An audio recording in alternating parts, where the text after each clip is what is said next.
Yo, so many pairs of hands in the air look like we holding up the sky. Yo, as if the sky was falling. But no, it's not the sky is falling. We as a culture is falling, dropping like flies, no metaphor intended. Police in the street shooting down intentionally, no mystery. Because you see the light in your skin, I mean the darker your skin, the more likely you too can become a target. It's that simple. Because you see the system got to eat and they starve. They starve before our melanin, just like a simple bottle of water for those in Flint, Michigan, and now Mississippi. My prayers go out to them. You see the black man, original man, founders of civilization. We create the power in every nation. So when they kill us, it creates dehydration and documentation amongst the next generation. Come on now. Energy, 11 elements seduced from the earth is a lecture the way they crucify us through our own music. But you see, we the ones that let them do it. I'm looking around like, man, where they do that at? Where they do that at? Only in America. Only in America, my Don King voice.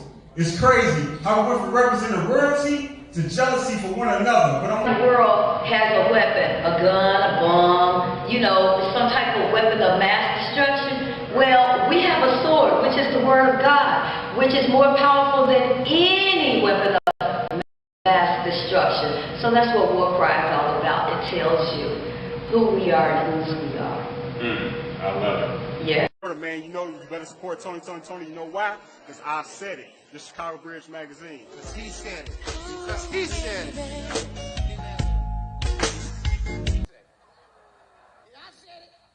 So what was that experience like, man, when you got out, you know what I mean? You put the book together, you know what I'm talking about, this book right here.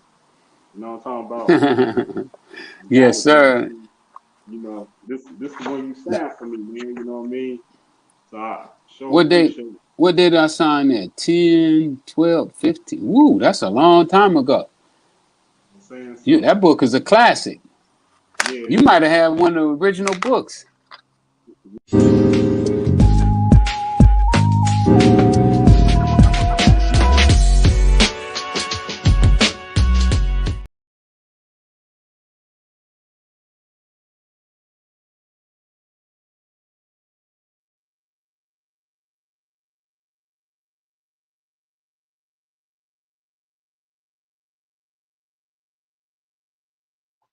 Peace and blessings. Hey, welcome back for another great celebrity interview. You know my name, Celebrity Interviewer. I said it, and this is the show where I bring you the best interviews from people that's in the industry, the entertainment industry, the business world, and people that's in the community just making a huge difference. You know what I mean? And this beautiful woman that I have with me today is not only a legend, she is a living icon.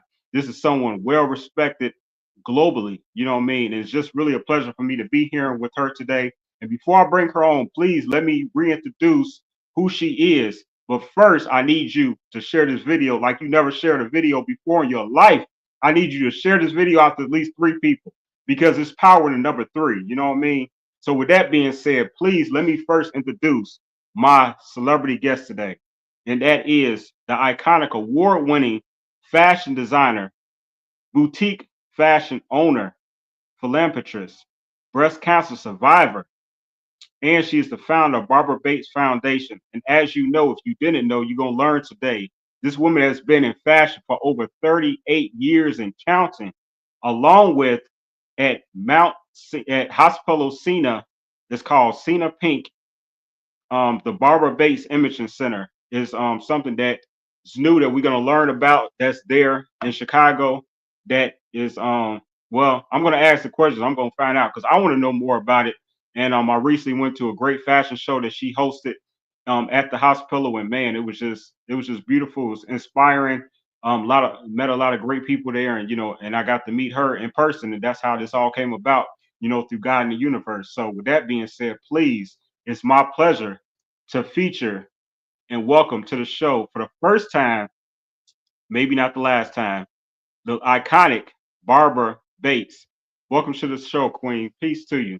Thank you. Thank you for having me. I appreciate you. Yes, ma'am. Thank you. It's always a pleasure to meet you and speak with you. And I just want to definitely, like with all my guests, I just want to salute you to all your great endeavors. Everything that you've been doing is really a pleasure. I honor your time. I really appreciate it. I don't take it for granted. Thank you. Thank you. No, absolutely. And we actually have our first Our first comment already, and this is from a good friend of mine. She's actually a legend out of Atlanta. She says, "Good evening, partner, Empress Barbara Bates. Let's go." Absolutely. Shout out to the one and only MIA Entertainment Group, Mimi Acosta. Peace to you, Queen. Thanks for tuning in. Yes. So, I'm anxious to get started. So, first, I just want to start by just asking, first, you look beautiful. How was Thank your day today? Today was an easy day. The worst thing that I had about today was trying to figure out which button to push to be on this podcast so I didn't embarrass you. Right. I called my son, I called my granddaughter, I called all of them. They Right. called me all kind of dummies. They were making all kind of sounds Mm. on the phone. They were just like, oh Right. my goodness, oh, old people. So we finally got it kind of like halfway together. I'm close. I feel pretty good. And then after I got you, my phone said, it's about to go out unless you get some juice, lady. So other than that, my day was great. And I've just been looking forward to talking with you. Well, let it be known you got the juice. So your battery can never run too low. And so, you earned the juice though. You earned all of this, you know what I mean? And you worked really hard in your life. But the thing is, in life, and when it comes to success, when it comes to perspective, people see the success, they see they see the awards, they see all the prestigious respect and comments, but they don't understand the ladder that you had to climb. They don't understand the sacrifice you had to make. They don't understand the blood, sweat, and tears that you had to Absolutely. go through. And Yeah. by being even a breast cancer survivor, that's just more to add to your testimony. So with that being said, I want to kind of start from the beginning, if you allow me to. And Sure. I just want to ask, for those that don't know, just kind of go back a little bit, you know what I mean? Just a little bit, not that far. But when you were growing up, you know what I mean? Who did you want to be? Because I always say, like, me personally, like, the person you want to be when you 5 years old, if you can exercise that, that's your greatness. That was your gift, like, with me. So with you, who did you want to be when you were a little girl? So there wasn't necessarily a person that I wanted to be. I mean, the person that I saw that inspired what I wanted to be, not who I wanted to be, was my mom. It was my mom, my mom's sisters, my aunts. They were beautiful women. They dressed really well. They were from Mm, the South. They came from biracial family that was, really really taboo, like back in that day.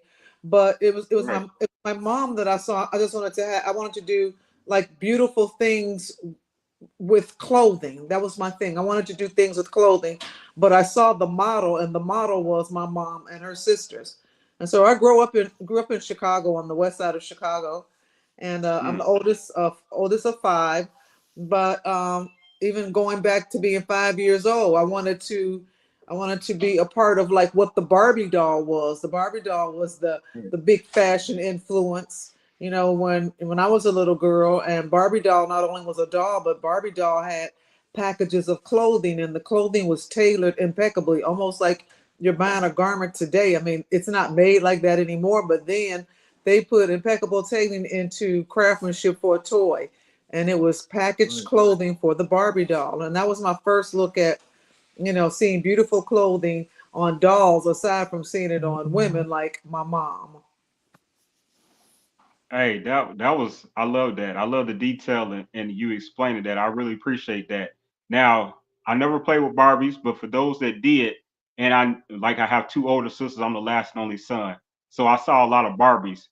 With that being said, was you modifying the tailored clothes that came with the Barbies? Was you like adding a little mix to it, your own little style as you grew up, or did you just leave it as is? I'm just curious.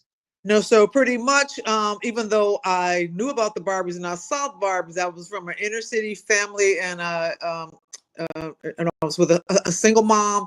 And so I just had that one Barbie doll, and I didn't even get to have those packages of clothing. When I went to visit my aunt, Oh, who was my mom's sister, who lived in Pittsburgh, she was the one who was doing really well in the family, and she was the one who had a lot of material things. She was a business owner. She owned her own business.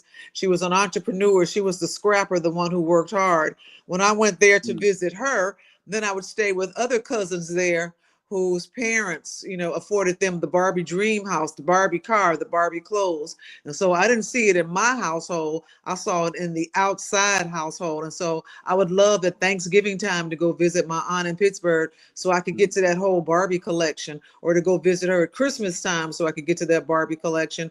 And pretty much I left everything like it was. Just now, my imagination was just, maybe one day my mom will be able to buy me, some more of the Barbie doll clothes, or, maybe another Barbie doll. But to alter anything, I was just too caught up in the moment of, I really like seeing these dolls dressed up the same way I like seeing my mother dressed up, because my mother would enter beauty competitions, like not beauty competitions, but hair show competitions.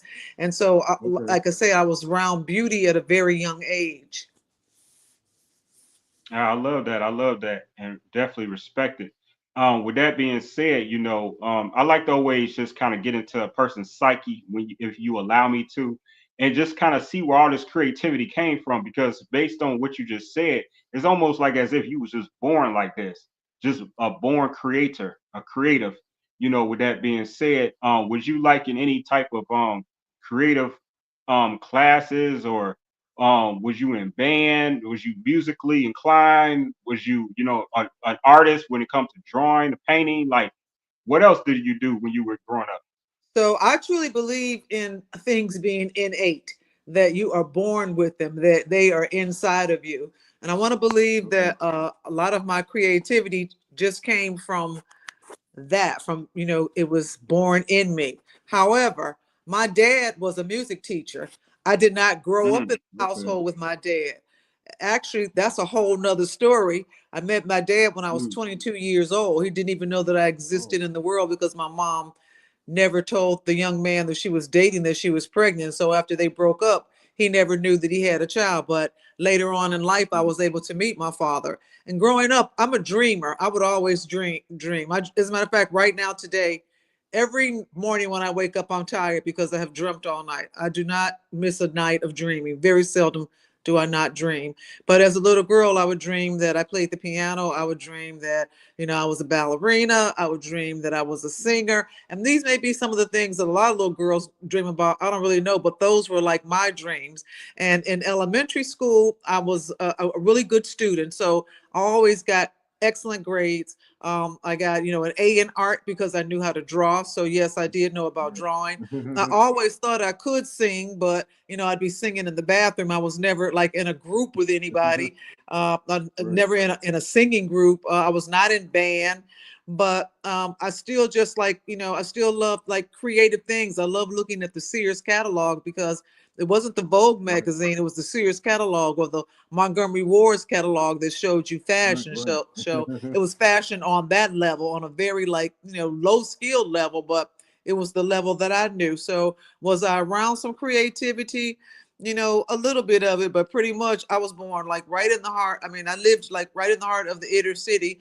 And so the creativity I saw, came like far few and in between. What I saw was devastation as I was growing up as a young Mm. teenager. And it was, devastation that scared you to the point, either do you want to be a part of it, or do you want to try to stay far away from it? Mm. Yeah, I mean that's sad that there's a lot of children, adults, people in our community, in different communities all around the world, environments that go around and can relate to exactly what you just said. You know what I mean? And some make it out and some don't. Why do you think what was special about you that you was able to make it out, and not only make it out but become successful and become a leader in your community? What was special about me? I can't say that I had anything that was so special about me, but I really believed in me. I made a mistake early in life. I was a teen mom. In my sophomore year in high school, I got pregnant. I had to leave my high school and go to an alternative school. Now, Mm. back in the early 70s, it wasn't like it is today. Today, girls can go to school for a whole 9 months, had a baby at lunchtime, come back to school in the afternoon. I mean, they don't. Like that. But back in my time, it was you got to drop out of school and come back, or Mm. if you're lucky enough to get into the one alternative school that they had over on the west side called Family Living Center, then you could go Right. there, not miss any school, and be able to come back to your regular high school without having missed credits. I was blessed. I had a counselor who knew my situation, called the school, said she's a great student. Can you get her in? And in October, in my sophomore year, I transferred out of Marshall High School and I went to the alternative school, Family Living Center. Um, Devastating time in my life. My mother fainted every day because I was the oldest of the five, and she would always say, "Anybody get pregnant, I'm putting you out of here." Of course, she never put me out, but it was devastating to my mom. You're catching the bus to go to school. Everybody is looking at you with disdain because you're a young child standing there. I mean, at 15, you're a child for sure. And, Right. so people have all of their thoughts. And so you're just made to feel as bad as a person can make you feel. So at the end of the day, it's like the song, we fall down, but we get up always. While I was going through all this, I knew that this is a mistake, but I've got something inside of me and I'm going to make up for this. I'm going to be better than what you think I am. And so it was always that fear of, I am not going to fail and come back to this. I am just going to like believe in me because I know that there's something else in me. And so if I have to say that I was special, it was just that extra something that was in me that made me want to believe that there was something else for me. It wasn't like an Oprah vision where I thought, oh, I'm going to be a millionaire, I'm going to be this. I just thought that I am Yeah. going to be all right in life, and that, this period that I'm going through right now where everybody is looking at me sideways, this is going to subside and I'm going to make my mother proud. And, I stayed at the alternative school for that 1 year. I went back to my high school that next year where I would have been a junior, but I had picked up Right. extra credits from the alternative school. And my counselor said, if Mm. you take two more classes, you'll be able to graduate a year early. So I took a night school class Oh, and I loaded up look with at another you. class that was an honor English class that I really wasn't Right. prepared for, but I thought I could make it happen.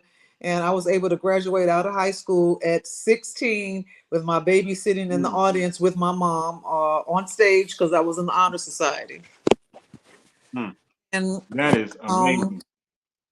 and I mean, when you're going through that, it doesn't mean a whole lot. But later on in life, and as we talk, that situation came back to inspire, to haunt, to be a part of me in a huge way. But Oh wow. so early on for me, that's actually what happened because around me, drugs were huge then. Not like the way that we have drugs now, they were huge then, but heroin was Right. huge when I was a young teenager. And so many families had, their families, they succumbed to, heroin users. And I saw it around me. And, there was the apartment building on the block where the heroin users stood outside and where the prostitutes stood outside. So I saw all of that. I mean, friends who were yours, your friends in high school, and then they got caught up in it. So you would still see them, and I always was friends with everybody. So no matter what you were doing, I was still somebody who did not judge. I was still somebody who I was still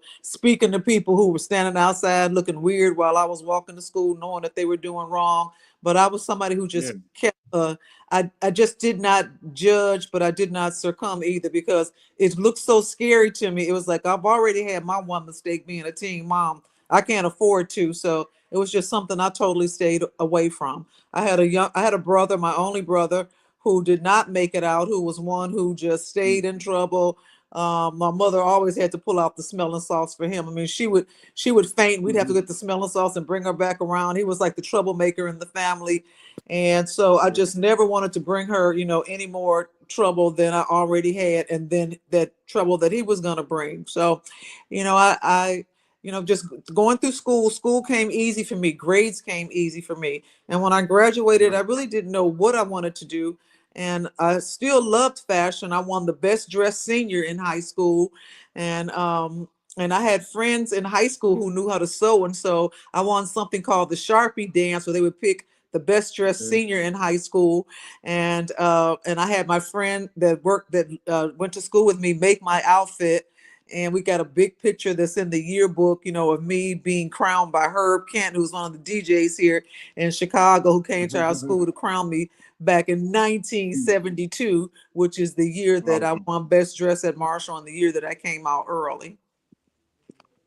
Awesome. All that is awesome. This is already breathtaking. Your whole story right now. And we just getting started. We only 19 minutes in, and this is breathtaking. I'm speechless right now. Let me with you ending with Marshall, let me go ahead and share this comment because it aligns to what you just said in reference to Marshall, the famous J Spot Radio. Shout out to Jay. Thank you, Queen, for tuning in. She says the legendary Barbara Bates, fellow Marshall Commando. Okay, okay. I guess you have to know to go to Marshall to know what the commando is all about. Yeah, yeah, for sure. That's what's up. That's what's up. Thank you for tuning in. Make sure you all share this video, everyone that's watching. Absolutely.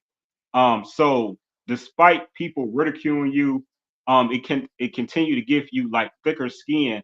And I just think that it's so beautiful that you are just non-judgmental of people, just and to not be non-judgmental of people when you know that you know better than right from wrong, and the people you grew up with, you know them sometimes better than they know themselves, and you knew that they knew.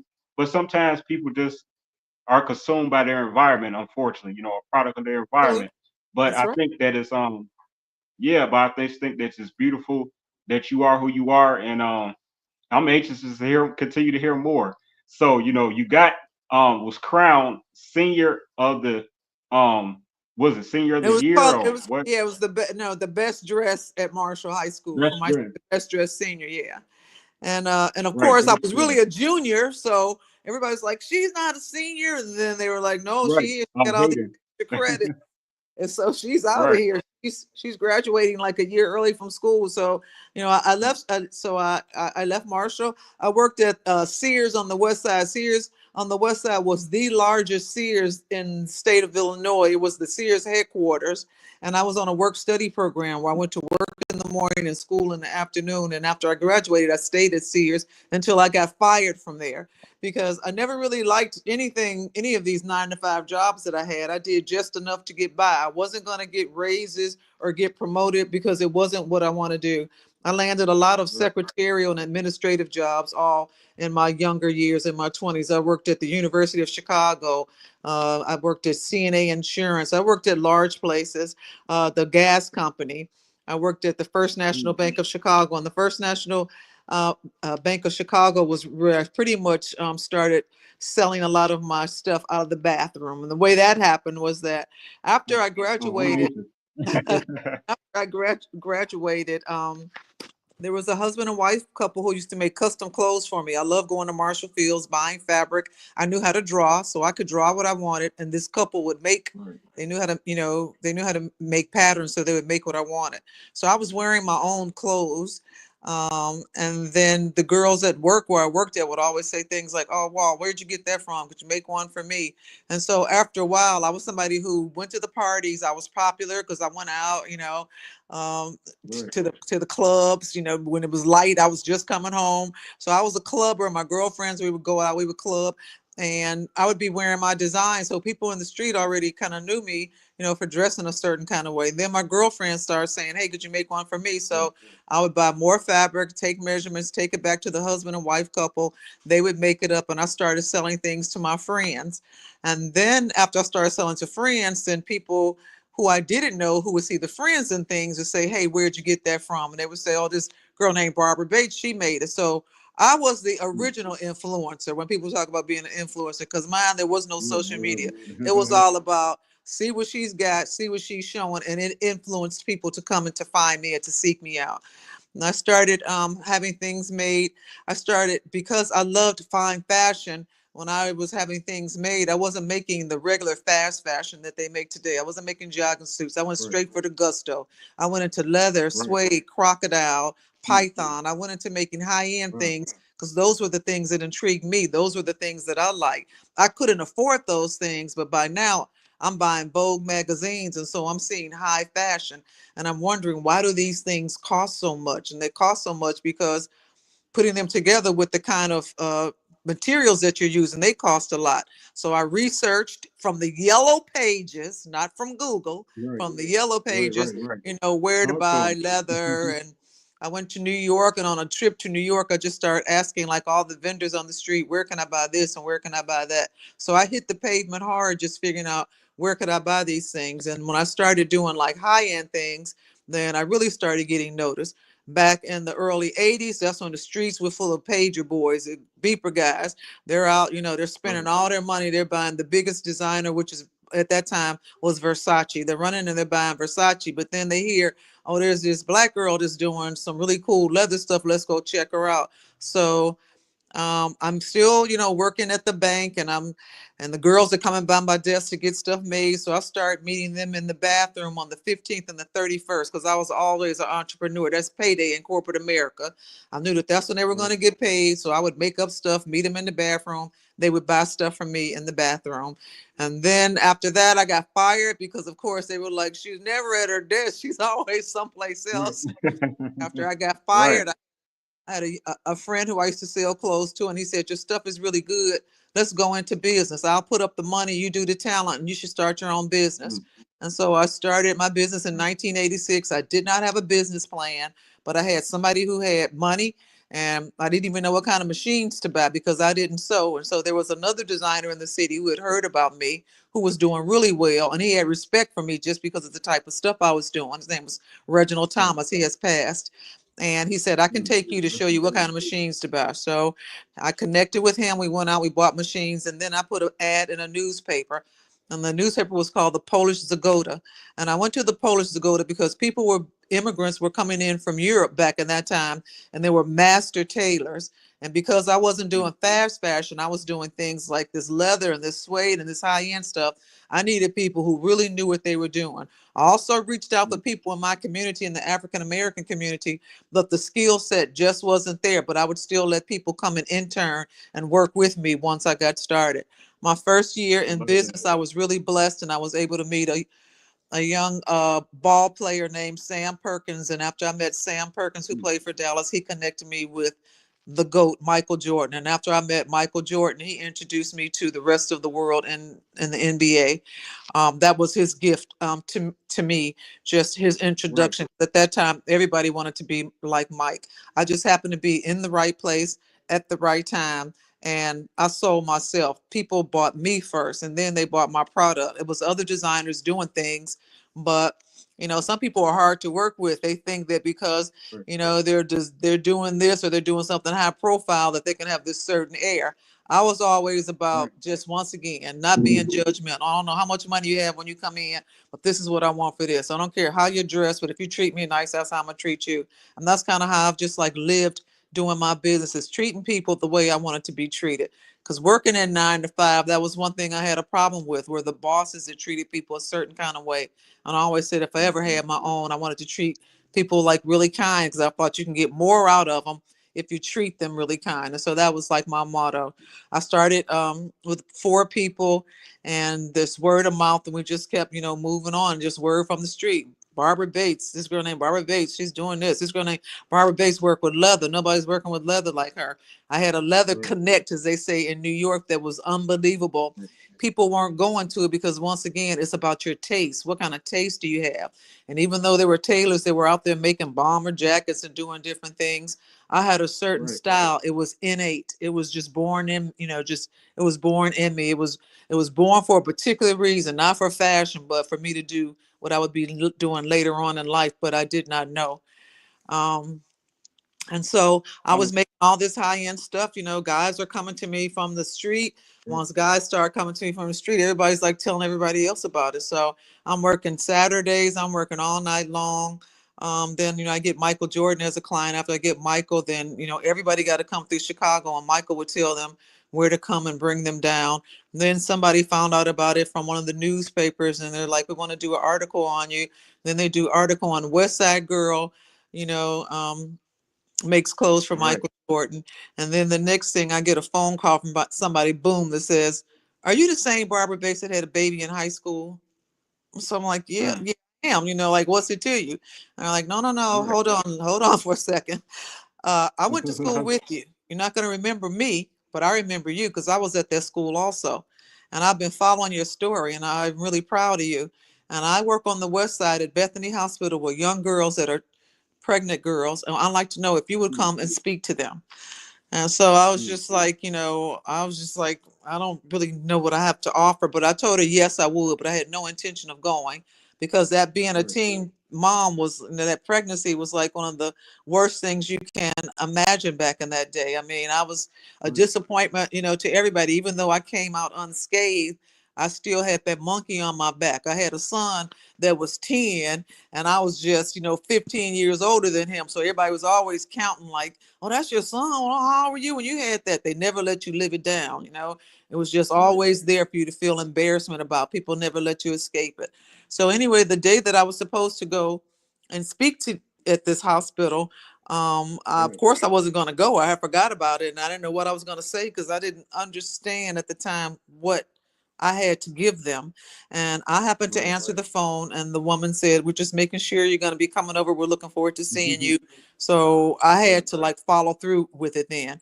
And I drove over to the west side. It was in the neighborhood that I grew up in West Garfield. And I hadn't been that way in a while. And I went into the hospital and I went into the little conference room where they were, and there were like 21 girls ages 11 to 15, and they were all pregnant. And in that room Mm. with them, when I stood before them, all I knew how to do was start my story. Hey, my name is Barbara. I grew up right around the corner from here. And I'll start telling them the story that I started, telling you. And I went to this school. I went to the school right down the street here. And then I told them about Marshall and about winning, and about graduating early. And I said things Right. that made them stand up and start clapping. Like when I said I graduated Mm. early, they clapped. But that didn't mean anything to me when I did it early. I was just trying to get out of high school. I Right. said Keep it that, moving. I had graduated with honors. I mean, those are just not things you think about when you're just, in high school, trying to get up out of high school because you figure you're too grown to be there anyway and you want to go work. So they weren't things that I thought about that made me proud. And, nobody was, even though I knew my mother was proud of me, she, was never saying, oh, I'm so proud that you graduated. She was just like raising a child of mine. So I didn't really Right. have a chance to feel what other people were feeling. But these young girls were treating me like a celebrity. And as I stood there and I told them my story, I just felt like this weight being lifted off of me, like a monkey that had been swinging around my Mm. shoulder. This weight that got lifted because they Mm. were making me feel so special. And I thought I was going there to help them, but they had actually helped me. And the room was really somber that day. Everybody in there was crying. It was the first time I had ever Mm. told my story, and it was emotional. It was emotional for me because I had never told it and felt it like that, and it was emotional for the girls in the room. And I felt like it was something I was supposed to do for them. And so I told them, I Right. said, I'm exactly like you. We're the same, and I come from the same place that you come from, and I did it. And I know people will say, "Oh, if I did it, you can too." I said, "But I'm living proof, that Right. that you could do this. And if you go back to your school and graduate, I'll make your prom dress for you." And that was Mm. the day that my life totally changed because. Well, first of all, the next day I got a call from Chicago Public Schools saying, "We heard that you're an unbelievable speaker. You have this message. We'd like to know if you would come and speak at blah, blah, Right. blah, blah, blah." Right. And then from there, I got like three other girls. I made their prom dresses, and then I started doing prom dresses every year. Then I started asking my friends would they, help loan money and do stuff for prom girls. And then in Uh-huh. 1999, I started a foundation. And, fast forward, I've given away over 1,000 custom dresses, 500 suits to not girls that were teen moms with just not the smartest or the brightest or the lightest. And you know what I'm talking about in our Black community, but the girl that nobody paid any attention to, the guy that didn't want to go home on Saturday because his mama and daddy was fighting hard or they were in jail. I gave the suits Mm. to kids that would really appreciate them, and the other kids would be envious of them and wish that they were them. And they didn't have to be A Mm. students. They were just students that just making it by. But tonight I'm going to feel like I am the best thing going on. And those are the students that I looked for. So in like the 90s, I was the woman that did prom dresses for the prom kids. Now I can't stand prom Right. kids. I don't like for them to come anywhere near me. But COVID, Right. I stopped doing prom because prom just became so outrageous. Well, So please, hey, excuse me. I can see you are showing us and truth be told, I don't know what happened to my lighting. Hold on. You are definitely an unbelievable speaker. Unbelievable, you know what I mean? And you are the last person I want to interrupt, but I do not want to deprive my audience of asking certain questions based on some of the most powerful sure. things you have already said. I need to follow up on some of these things. We need to analyze some of these things. So already brought us to the 90s. I wasn't ready. I wasn't ready. But let me just say, please, again, salute. I too am very proud of you. I'm grateful for you that is someone like yourself that has come from the community of Chicago, and reach back and didn't just leave Chicago behind and moved away, you know what I mean, like it's traditional to do when you become, successful, at your craft. But with that being said, I just have a couple of questions. I don't want to, I don't want to interrupt your story too No, much. no, no. Come on. First, whose idea was it? I mean, how did you come up with selling clothes out the bathroom? You know what I mean? I know that's kind of low key. I know people like they sell drugs at the bathroom. I know people when I was growing up.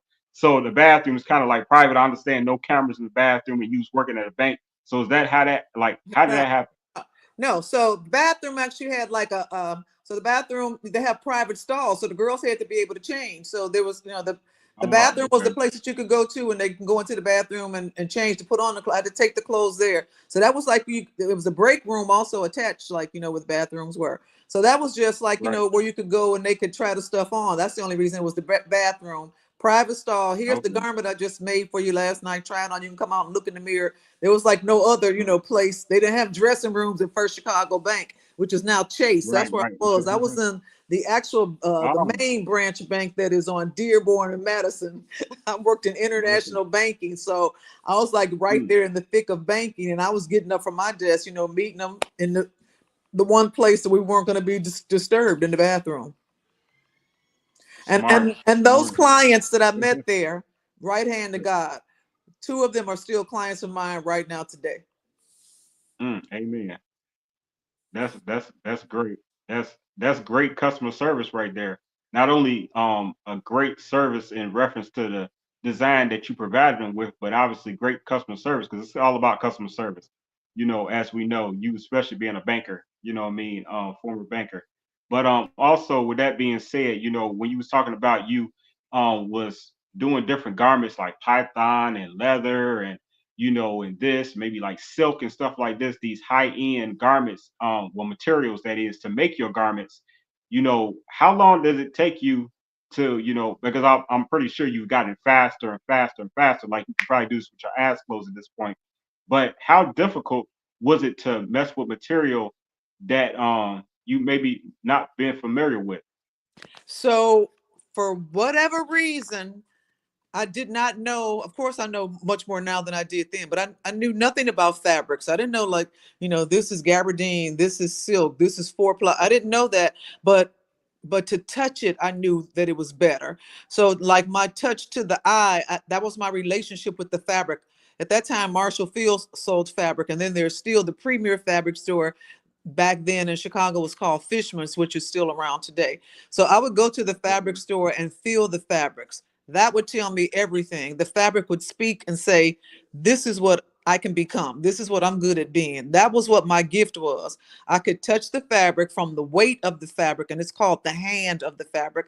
I could feel the hand, Mhm. the drape of the fabric, and I could say, this would make a great pair of pants. This would make a great skirt. And because I didn't really know technical things, my thing was buy exotic fabrics and do simple things. So a simple plain skirt with an exotic fabric gives a great look.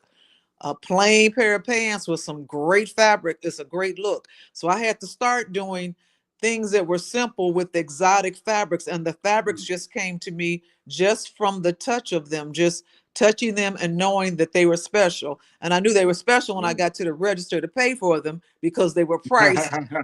a lot more, Right. than other fabrics were. So I always went for like really nice fabrics. Always. Awesome, awesome. Well, I always say it's levels to this. It's levels to every category or department that a person's in when it comes to their particular field of expertise. Me, I put clothes together. I have a custom brand, but then there's another level and there's designers like yourself, so with that being said, with different materials, I don't know if this is something you've talked about in the past, but this just came to me. And again, I don't know nothing about what I'm talking about. I'm trying to learn today. You hear me, Miss Bates? Okay. But with that being said, when it comes to different fabrics, is there a difference between, like, say, as example, I'll just use leather. When modifying leather, making a garment, is there a particular temperature that needs to be in the room versus a different um material when using this type of fabric? Will it make it, is it a difference, like, No, do you need to no, be not at oh all. No, no. temperature, the mood of the room. Nope, none of that. None of that means anything. What needs to be in the Okay. room with that fine fabric is a experienced tailor and a hot Okay. iron, because And a sewing hot is one thing, but one. pressing is even more important than sewing. Like the way that a Right. garment is pressed and the seams are pressed out, that's what completes a finished look of a garment, aside from, wonderful stitching and the way that the seams are put together. But pressing is really important. Okay. And then for those that's upcoming designers and pressers and things of that nature, and upcoming new beginners, novice when it comes to being a tailor, um, what should they be more gentle with? Obviously, silk, you have to be gentle with silk. You can burn the heck out of it. I know that. But is there any other fabrics, particularly that some people may not know or will underestimate, or what you have to handle it a certain way? Beaded fabrics, like for me, beaded fabrics are difficult, but a lot of people, they'll have their own expertise. So once young people, like new upcoming designers, once they start, working with their craft, they'll go through all kind of fabrics, and then they may find one that they feel more comfortable with, one that Mm. shows less flaws, when you're working with it, one that you don't have to handle so gingerly, you can hide mistakes with it, one that Mm. wears better, one that's in the right price range. So when you talk about like fabrics and what you're putting together, that's when it becomes a little bit, a little bit testy. That's when you have to like add other components to it, like what is this going to end up selling for? Is this going to be something that's over 100 or something over 500? Is this going to be something you can put in the cleaners or something that has to be washed? Because when you're selling to a consumer, there's a certain kind of consumer that you want to sell to. Some people don't put anything in the cleaners. They don't believe in putting clothes in the cleaners. And so they don't Right. buy things that cost that much. Some people only want spandex clothes that are going to show BBLs and the new surgery that they just got. They only want stuff that's going to stretch. They don't want anything that's not going to stretch. Some people want fine tailoring that's got a lining in it and shoulder pads. So you got to know who your customer is. Then you know what kind of fabric and what kind of designs you're working with. I'm glad that you said that. So, because we do come from a curvy community when it comes to our Black women, with that being said, when you began, making clothes for women, and assuming that it was more for our community versus other communities or cultures, how difficult was that, you know, when, trying to be able to fit it to their curves and It to was where to very be a difficult. perfect fit? Yeah. That was difficult. That was one of the difficult things starting out, because remember, I just jumped right into this wearing my own stuff. I didn't go to school for fashion design. I don't know how to sew right now today, 39 years later. So Mm. I did not know that. And so for me, I've always been a smaller frame. And so when it went into bigger sizes, that was difficult for me early on, because I didn't understand the proportions. When you're buying things from a store, there's like a chart. And so the chart will take you, from a size, size 4 to a size 14. And you're just going up like 2 digits on everything. Mostly good clothing, more finer clothing has an even number. Things that are a little bit Okay. more on the lower side have odd numbers, but the sizing on your even things is almost like it's like 2 inches, like 30-inch waist, 32-inch waist, 34. It's going in numbers of two. But for full figure women, it was difficult. But just after time, just experience, just doing it for so long, then it just becomes like a natural thing. So most women, that have an average, full figure body, you can kind of like figure it out. But other than that, my thing was custom clothing. So mine was wrapping a tape measure around you. So at the end of the day, the tape Mm. measure didn't lie. So, doing a lot of like wrapping a tape measure around, doing a custom garment, for me, that's where it became better. I became much better with full figure sizes. Now, one of the things that I do is a show called Real Women Wear Baits, meaning that you don't have to be a Mm. fashion designer, you don't have to be tiny, you don't have to be 20, but all women, all genres. I'm also diversity and inclusion. I was with that 40 years ago, believing that everybody can wear clothing, and it just needs to fit you properly. And so I've always believed that any size person can wear pretty much any size garment when it's appropriate. The appropriate undergarments, that's important. Today it's gotten Okay. a little bit looser. Lizzo has come out and let our really curvy, vivacious girls know that they can do some things, but some things are just inappropriate no matter what size you are. It doesn't make a difference. Some stomachs don't need to be shown. Some backsides need to have some sort of, a foundation on them for all the jiggling. So some things are just like, this is just like common sense that this is how you're supposed to dress if you want to dress and you want to be, and you want to be fashionable, but you also, want to be neat at the end of the day. Right. Right. I love that. I love that. Appreciate you sharing that and getting so detailed. We have a question by a good friend of mine out of Chicago. He says, "What styles do you recommend for big men?" And this is Derek Bryant, aka Bryant Unlimited. Peace to you, brother. Thanks for tuning in. What styles do you recommend for big men?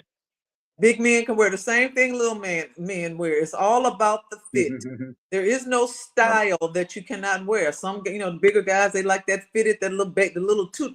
I call it the too little look. It's like that tight fit. You can wear like a slim fit, but you want to be able to move your arms. You don't want to be in that suit jacket. You can't even drive. You can't stretch out to hug somebody. It's all about like the clothes fitting you properly. So I mean, a big guy Mm, can wear, the slim look. Big guy can wear leather pants. A big guy can right. wear, jogging suit. I mean, you can wear anything that anybody else can wear. It's all about having it fit you properly. Mm. Okay. Well said. Well I say said. being age Um, appropriate means a lot too. I mean, sometimes, as we're getting older, our minds don't know that we're older. I mean, because our bodies, your body is getting older, you're having birthdays, but mentally, you don't catch up for a while. It takes a minute, it takes a long time actually before you really catch up with, hey, you mean I'm 50, I'm 60, I don't know it, because you're still running around looking young. And so you can fool yourself. Some stuff, I don't want to see you wearing it when you're 20. I don't want to see you wearing it when you're 70, because it's just not cool.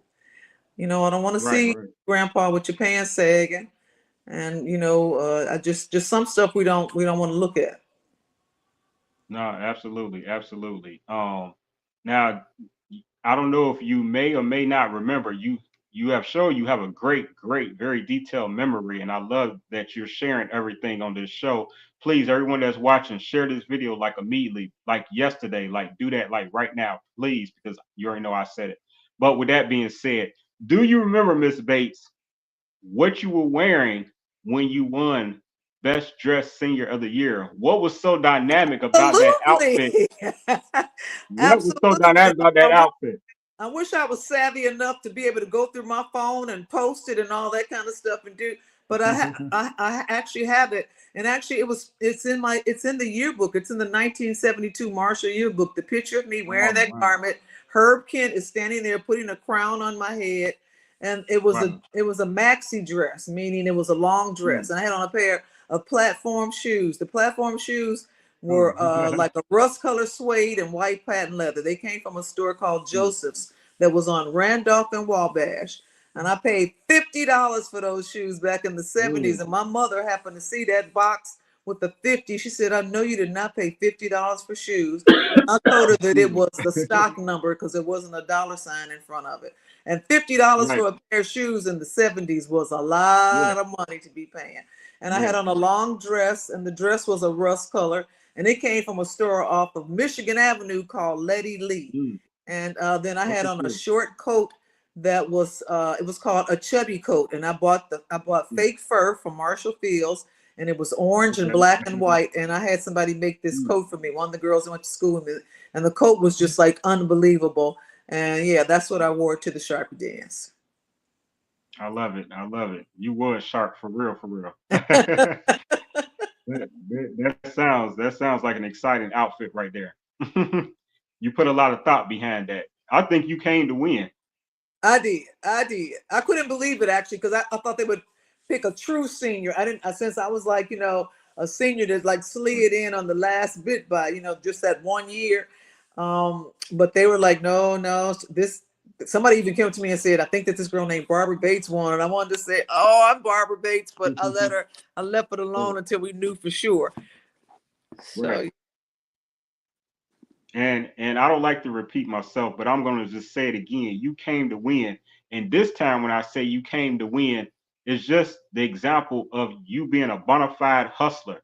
You know what I mean? From getting out there on the grind, from getting into the yellow pages to, you know what I'm saying, making the clothes out of the dress room. Like just taking control. something that I always like to say is, sometimes in life we have one hand on the steering wheel, but when you take control of your destiny, you have two hands on the steering wheel. You are steering and driving your way into the life that you want. And that's what I mean. Like, you really came to win, Miss Bates. And I just, you're just a huge inspiration. I'm just taking and absorbing all this in and trying to, continue to just I'm trying to learn today. Like I said, I'm just trying to learn something today. If I don't know nothing, I'm trying to learn from Miss Bates. So you said before I rudely interrupt you earlier about, speaking on, you started with four individuals, right? Or it became, it grew into that to where your team was a team of four. Is that, if I heard that right earlier? Right. I started in 1986. I started with four individuals. I was on 10th and Michigan Avenue. And the company actually grew to about, I think like the largest staff I had was probably like 19 tailors, actually tailors working. Mm. I've always kept an intern. I keep an intern right now today. So I do not go a year without having young people in there and teaching them and letting them see if this is what they really want to do. So a lot of designers that are in the city that are doing their thing, they came through my way, and I just let them see, like, this is how, this is what you have to look forward to if this is what you really want to do. So my doors always stayed open for for young people that are in school that wanted to become, or thought they wanted to become, a designer. Right. And the proper word wouldn't be discriminate, but would you or do you still allow people that's older in age that always wanted to learn something from the best, being Miss Bates? Do you allow to take time to try to teach people that's adults who already have experience in fashion, but they feel like that you are a better teacher than they would be or could learn something? So absolutely, because some people, when they say, you know, they're in the fashion business, but there's something maybe that they do that's great. So maybe they do handwork that's really good. Maybe they Mm. press really well. Maybe they know how to make patterns really well. Maybe they're just a straight stitcher. There's somebody that comes in and helps to finish off a garment. So everybody has like a place. There's a place for everybody. When you get into the studio, and then you see you don't have to do it from start to finish. You don't have to be the one that creates the piece. But Right. I'll find a place for you if that's what you really want to do. I don't like to Mm. discourage people. Everybody is not going to be, like the next great, designer that's moving on. Everybody just has like their own place. And I like to help people find that place. And, and sometimes maybe it's not even just like fashion. Maybe it's the marketing end of it. Especially today with the way that there's so much social media stuff that's going on. I mean, wouldn't I love to have somebody who could sit with me and do all the fancy schmancy social media stuff like you do? I mean, I'd love to have like somebody just sitting there. I'm not interested in learning how to do that. I should be, but I got way more time behind me than I have in front of me. So the next years for me, I want to do them a little bit different. I still don't know what exactly that is yet, but because it seems like what was old is now new. So I've become in demand all over again. Um, Right.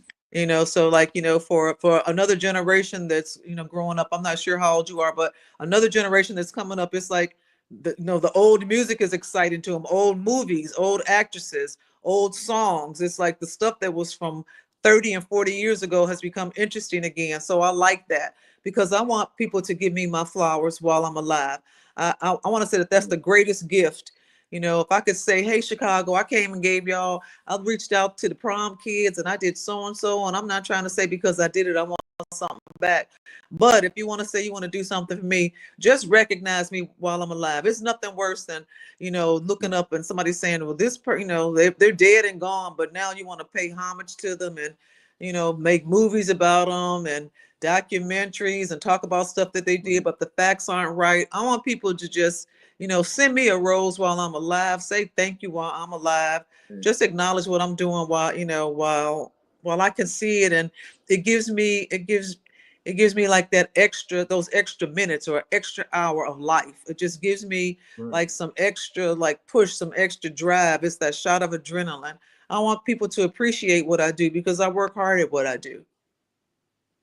Yes, ma'am, and you definitely deserving of it, like you say. What I mean, indeed, and that is the best feeling. And sometimes people will underestimate like a person being yourself who has been in so many rooms, have met so many other great individuals, outstanding people and persons of interest that that a pat on the back or a compliment for you would still go a long way. People underestimate that sometimes, and so that's pretty awesome that that you're that humble and grounded in what you do, that you don't haven't lost sight of where you've come from, and and the people and the power in touching people and giving people opportunities. So I think that's all just super great.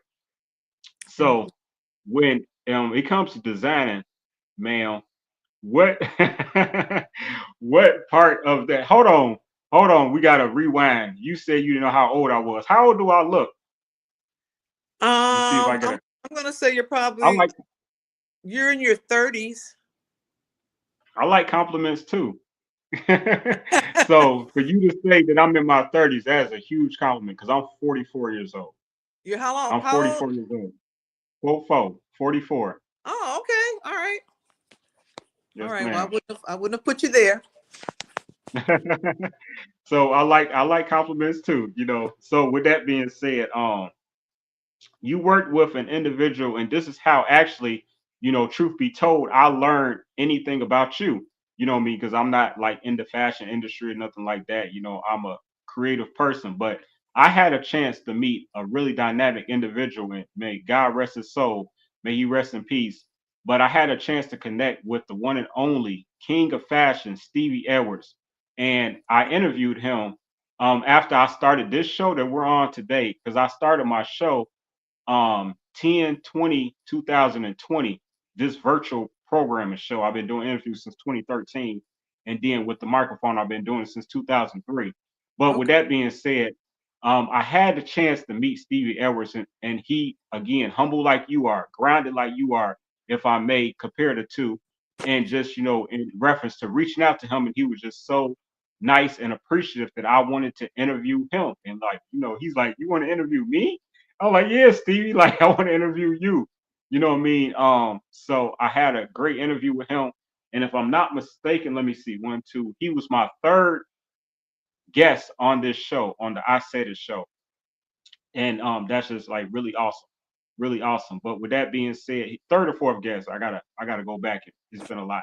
But what do you remember about Stevie? What are some of your fondest memories of working and teaching, being a because you was, if I'm not mistaken, you was his mentor, correct? Yeah, Stevie actually came. He was a young teenager at the time when he came to my studio looking for work. He worked with me. I'm not sure how long he stayed there. I don't remember because this was early on. He was probably one of the first interns that I took on, and he was always super easy to work with, eager to learn. Yeah, And I stayed connected with him pretty much, all through his career. Just just reaching out if it was something he needed, something I needed, just reaching back and forth. We weren't like close where we hung out, but in terms of being colleagues, he was definitely someone that I respected. absolutely, absolutely. And again, when I interviewed him, he had mentioned your name. And so then when I had learned of your fashion show that was just recently, like what you're going to talk about in a second, please. But when I had seen that out there, I'm like, Barbara Bates, that sounds really familiar. Where did I hear that name from? And then it just dawned on me. I'm like, obviously fashion. Stevie Everest is the biggest fashion person I know, and he actually became one of the biggest fashion people in, what I'm saying, in the world as well. So with that being said, I went back and I reviewed my interview, and he had spoke highly of you in the interview, and I'm like, oh, I got to reach out to this woman, and I'm just grateful that you were receptive and willing in the universe, what I mean, to accept my invitation to do this interview today. I'm grateful. I am grateful, definitely.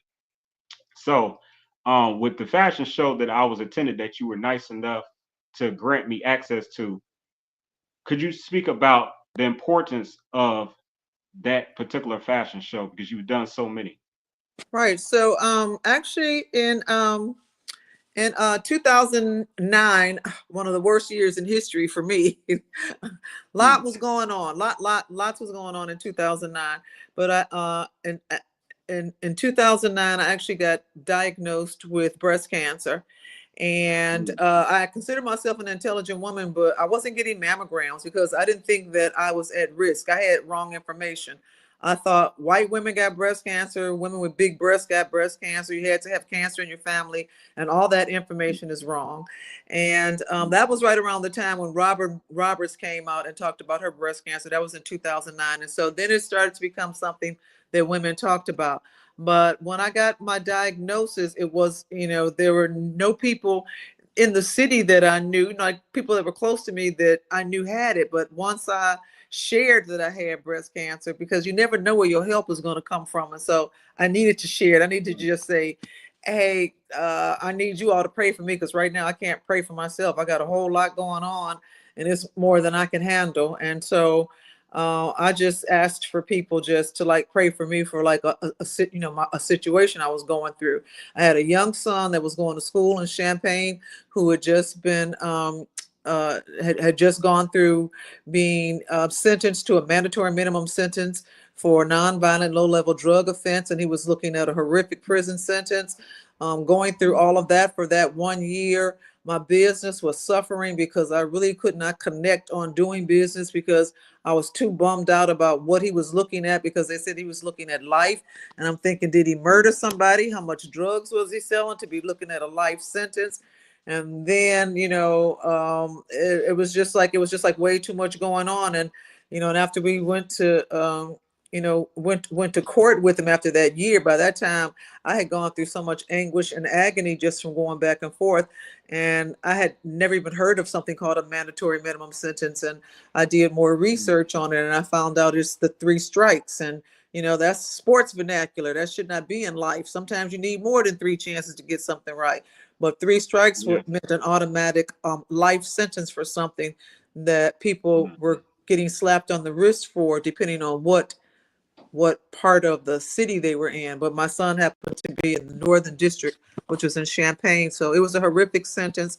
He was looking at a really long prison sentence for, like I said, a nonviolent low-level drug offense. Not saying he was innocent of anything, just saying that the sentence had nothing to do with the crime. And that's what my issue was, that the judges should have had discretion to sentence him properly. So I knew that I was going to be looking at that fight, and he self-reported to a federal prison at the end of April. And then 3 weeks later, June the 1st, I was diagnosed with breast cancer, and it was just like way too much. I found myself actually being like Job. It was like the devil came and said, okay, God, I need to touch her. So they touched everything they could, my finances, my business, my family. And that story of Job was one I really couldn't wrap my finger around anyway. Like, why does everybody love this story of Job? He lost everything. He lost his children. He lost his health. He just, it was like so much. But of course, at the end, as I said, I need to sit down and read this story. Just something put it on my heart. Then I found out that it was unwavering faith that was what brought Job through, and that God restored everything to him if he just believed. And I just believed that I was going to live. I just, even when I got diagnosed, I was frozen in time, and all I could think about was just like, all I could really think about was like, somebody help me. I didn't think about, why is this happening to me? Like, my son just left my business, and now this, like, what else can go wrong? I couldn't even fix my lips to say, why me? And I just couldn't. I never said that. So all I did was just I think I was doing like Facebook at the time. I had just learned how to use Facebook, and I mentioned today I just got diagnosed with breast cancer, and so many prayers came through. And that's where my peace and understanding came from. It came from like people that prayed for me. And I mean, I went through the chemo and the radiation, a year of treatment, still going back and forth, like trying to fight for my son. But at the end of the day, I had to fight for myself, because it was really important for me to have my strength together. And then after I finished with my treatment, I just thought that there was something that I needed to do to let people in the community know how prevalent breast cancer was, because so many people were coming out of the woodwork saying, oh, I'm a 5-year survivor, I'm a 10-year survivor, or I have it now. And they just kept coming and coming. I was like, why aren't people talking about this? And so I thought I needed to do something in my community to let people know, you need to be afraid. You need to be deathly afraid, because breast cancer is out here at an alarming rate and no one's talking about it. And so I decided to give a fashion show. at Northwestern Okay. Hospital, which is where I was receiving my treatment. My pastor, Dr. Horace Smith, was a physician at Northwestern and got me over there. I did my treatment there. I had a lumpectomy and I did the chemo and radiation, and all the hair fell out. I got new hair, new skin. So there's like a revitalization that comes with that horrific treatment that you have to go through. But there's also like a Right. new way that you start thinking. So I decided I would give a fashion show and that all the models would be breast cancer survivors, and we raised money. And we did that. I had a fashion show, 50 models, all 50 were breast cancer survivors. We raised Wow. $50,000. And I gave the money to Mount Sinai Hospital, which is the hospital over here on the west side, the one that, you pass by and say, don't take me there. But at the end of the day, you really don't know what they're doing in the community. They're still here after 100 years. They could have left and gone someplace else after their, affluent Jewish community moved, but they stayed in the African American and Latino community to serve. And so I wanted the 50,000 to go towards a program to let women know this is what you need to do. Get mammograms. It's so important. And then after I raised the first 50,000, then the president of the hospital called and said, if you could raise $500,000, then we'll name a center after you. And I was like, no way, that 50 was too hard to raise. I'm not really a fundraiser. I just did it out of, something landed on my desk. And so I picked it up, but that's not a task I want. And then after Right. about 2 months of them calling me and this and that, an anonymous donor called and said, if you will lend your name and your efforts to this, I'll put up Mm. 250,000. And they wrote a check for 250. I still don't know who that person is. I raised another Wow. 460,000. And 2 years ago, Mount Sinai named the Barbara Bates Breast Imaging Center over at Sinai. And that was the fashion show that you were invited to. They bought their very Right. first 3D breast imaging machine with the money that we raised, and they were given a breast imaging machine from Northwestern that needs to be plugged up, and then they need like 70,000. So the fashion show you came to was to raise money so they can have another machine so that Black women and Latino women can go and get the kind of treatment that I got, downtown at Northwestern, that they can go get it Mm. right over here on the west side and be treated with dignity and be in a beautiful place, where they're being broken down with chemo, but they could be built up by being in a place where they can be served with dignity. So that is how that came about. So I like to think sometimes when people say I'm Barbara Bates, the fashion designer, that they go beyond that and they say, well, that's what she does, but that's not who she is.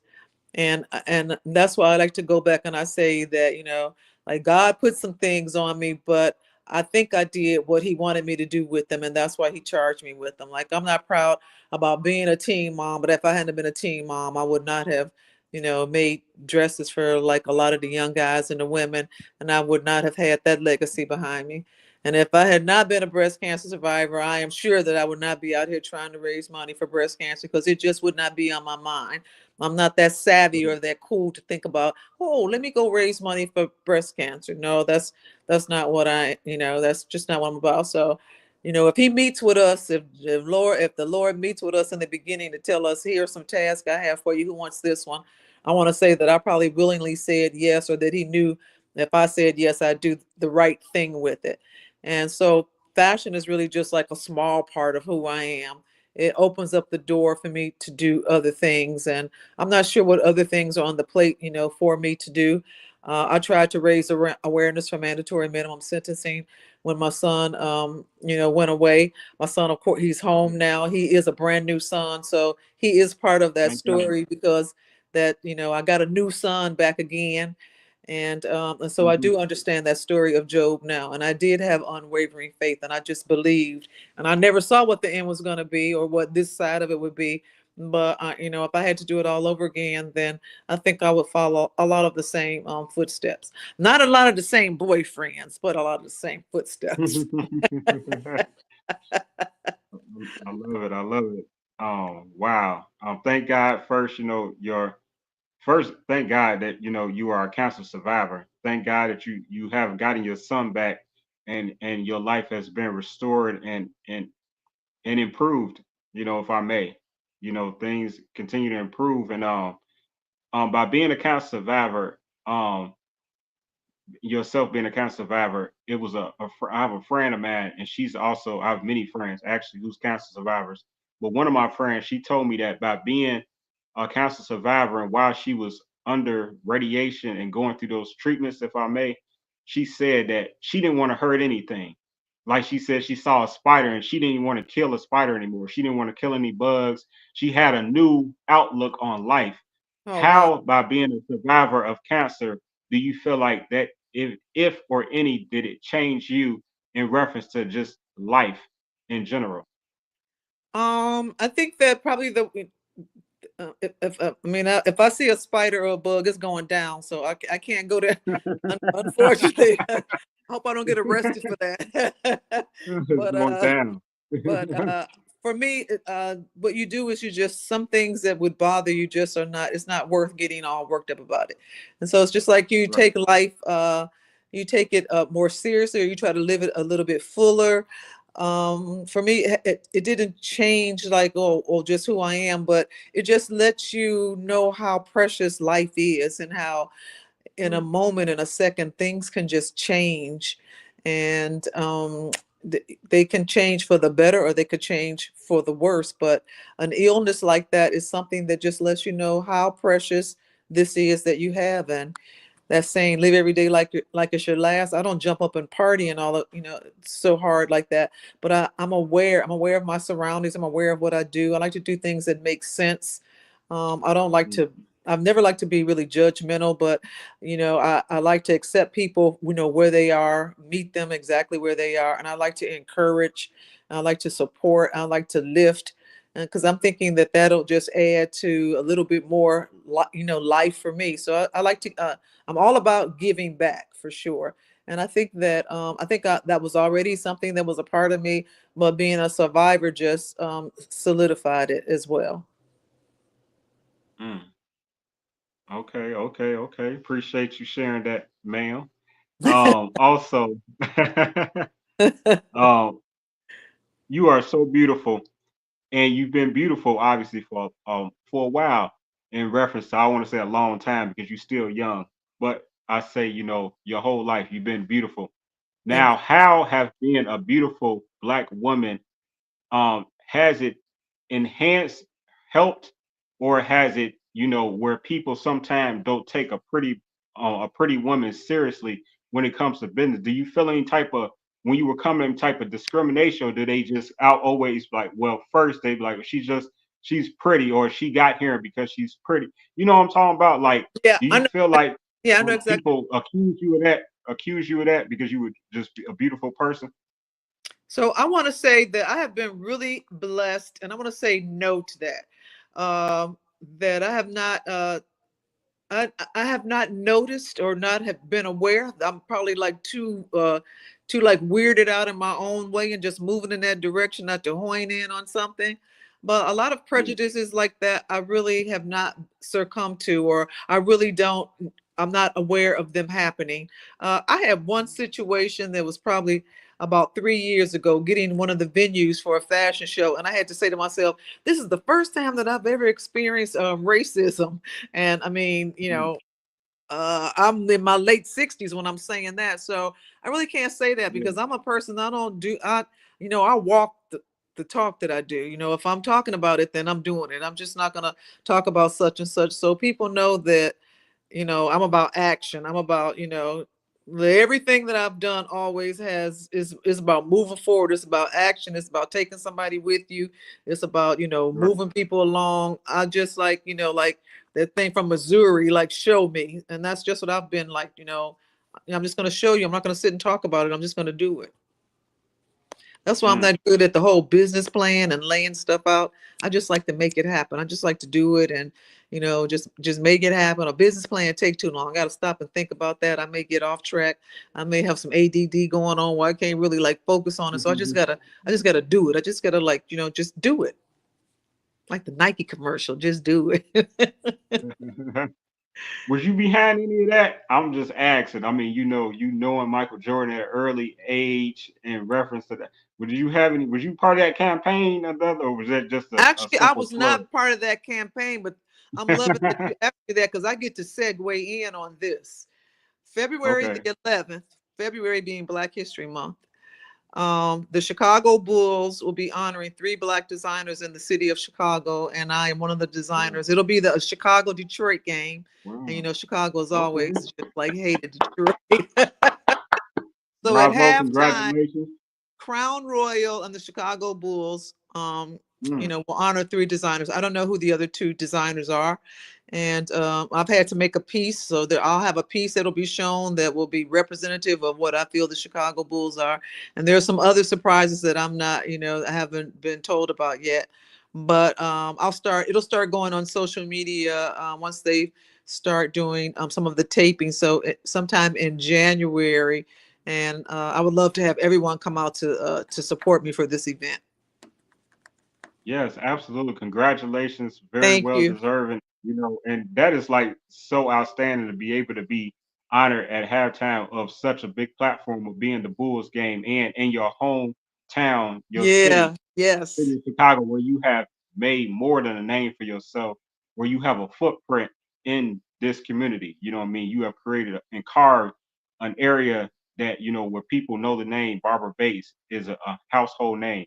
So that's really awesome that, the Chicago Bulls have, are doing that, that honor for you. I'm grateful. And the other 2 women, congratulations to them too, who are anonymous, who remain anonymous at this time. That's pretty cool. That's really cool though. Yeah. Um, so just if I could get any type of insight on what you're gonna design, is it gonna be red like the Bulls? Is it gonna have some red? Like I'm just asking for those inquiring. I'm asking for a friend. I can't tell about the piece right now. The piece Okay. is like something that they'll own. It'll be something that will belong to the Bulls. So it's sort of a surprise. It's almost a surprise for them. I mean, I have to keep them abreast of it as I go along to make sure it meets all the guidelines as it's supposed to have. But you'll see it. You'll see it. Okay, absolutely. Absolutely. And hey, if you just choose to send me a pic, I promise I won't share. To be between me, you, and God. I'm just saying. All I'm right. just saying. I Okay. need all access.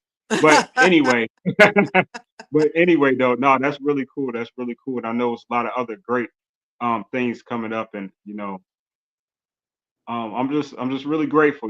When it comes to just working around, like you say, you met Sam Perkins, the legendary Sam Perkins, who introduced you to the iconic Michael Jordan. You know, is there anyone in particular that really stands out that you have designed clothing from? When it comes to celebrity status, people of interest, when it comes to these legends and icons, is there anyone that was really memorable or really difficult to make somebody for? you know, that stands out for you? There's been a couple. Well, Whitney Houston was someone who I just like totally admired. And when I had the opportunity to meet her and to measure her, I Yeah. lost my voice. I couldn't utter a word. I'm speechless. Right. I was just like, I don't believe I can't say anything. And then I ended up while I was measuring her, I said something ridiculous like, oh, it was just so stupid. I'm just like, uh, oh, I think you're so wonderful, or something so cornballish. And then she says, no, you're the one that's wonderful with these wonderful designs. I was just like, oh, gee, I didn't really mean, I wanted to say something else, but I just couldn't. So that was Right. that one was a pretty cool one. And Mike Tyson was wonderful to meet because I know him a way that most people did not know him. He had just come home Okay. actually from being incarcerated for the rape that he was accused of. And he called me from his prison cell to say he was being released the next Wow. day, and would I meet him um up in the Catskills, because he wanted to get wardrobe and stuff done. He was coming home. And Right. at that time I was married to Otis Wilson from the Bears, and we both went Mm. up to the Catskills to meet Mike. And he's just always been Yeah. like super gracious. I know him different than the wild Mike Tyson that people talk about. And he's super Right. intelligent. He's got the little quirky voice, but just like just Right. well versed, a really glib speaker. He really is. And he's so funny. He's very funny.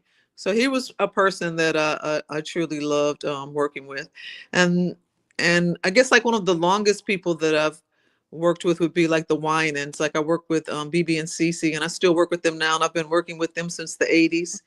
I just like the Wow. longevity of of working with them. I enjoy working with them. And when I was in the hospital with chemo, I asked that I got hospitalized for a week for something, and I didn't want to have visitors because people kept calling and coming up, which was good. But I was just in a spot where I was just like, I don't want all that. I didn't even want my family to come. And this one particular night, my pastor's wife stayed there with me, and she said they were sending somebody up, and it was CC Winans, and she came and she prayed for like a couple hours in the room with me. And I was just like, for somebody to come take out the time to come and do something like that. And she prayed. The prayer was in song, like she was Mhm. singing, but she was praying. It was amazing. And of Wow. course, like Sinbad is super. I love him Yeah. so much. He's just like unbelievable. He supports me, always supports. He comes and does the fashion shows. Right now he's learning to walk again from a traumatic stroke that he had, and he's Mm. promised everyone and himself that he's going to walk across that stage again. So we like to keep him in prayer. In the night, Definitely, I definitely. think I work with every comedian. I mean, Steve Harvey and Sinbad and Bernie and Mm. Damon and George Wilborn and Cedric. I mean, I had a wonderful career, like working with those guys. I've just had like an inspiring, wonderful career, and I've always had a good time with everybody. No bad stories to tell. I really don't have any. Just cool people. That is, hey, that's just another level of dope right there. Um, so you said that you was working with the Winans since the early '80s or since the '80s. Yep. Now I know the term, and I'm not, the term muse. Is it called muse? Amused. Muse. Um, right. So at what point or what's the difference between a client and a muse? Amused. Well, a client pays you. Okay. That way, huh? That's one.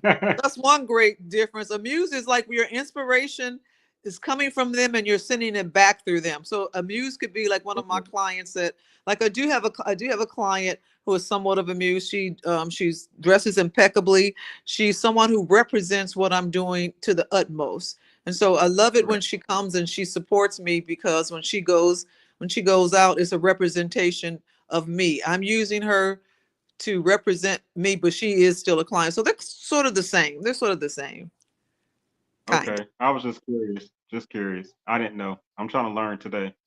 Um, so you've been on again all types of platforms, worked with some who would consider the best of the best when it comes to entertainment, entertainers, athletes, etc., etc. Um, recently you appeared on Fox 32. So now I'm gonna, if you don't mind, start sharing some pictures because I do have some pictures on deck. Just a few, not that many, just a few. So right here, if you could talk about this experience and what you all were there for. Was it in promotion of the fashion show coming up or what? Hmm. This one, absolutely. Yes, it was in right. It was for the Sinai fashion show. Yeah. So of course I've been dealing with the anchor men and women since the 80s. And so, normally if I'm doing something, they'll reach out, especially if it's something for a worthy cause.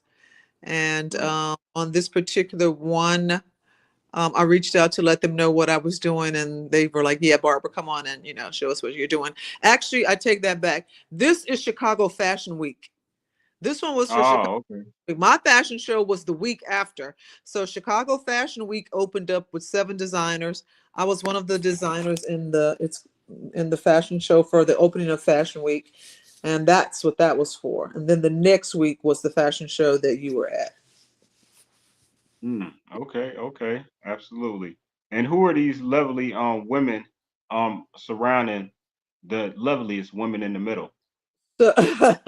So, the 2 women with the dots, those are twin sisters. They are the granddaughter of a really good client of mine, Deborah Hand, who's an amazing artist.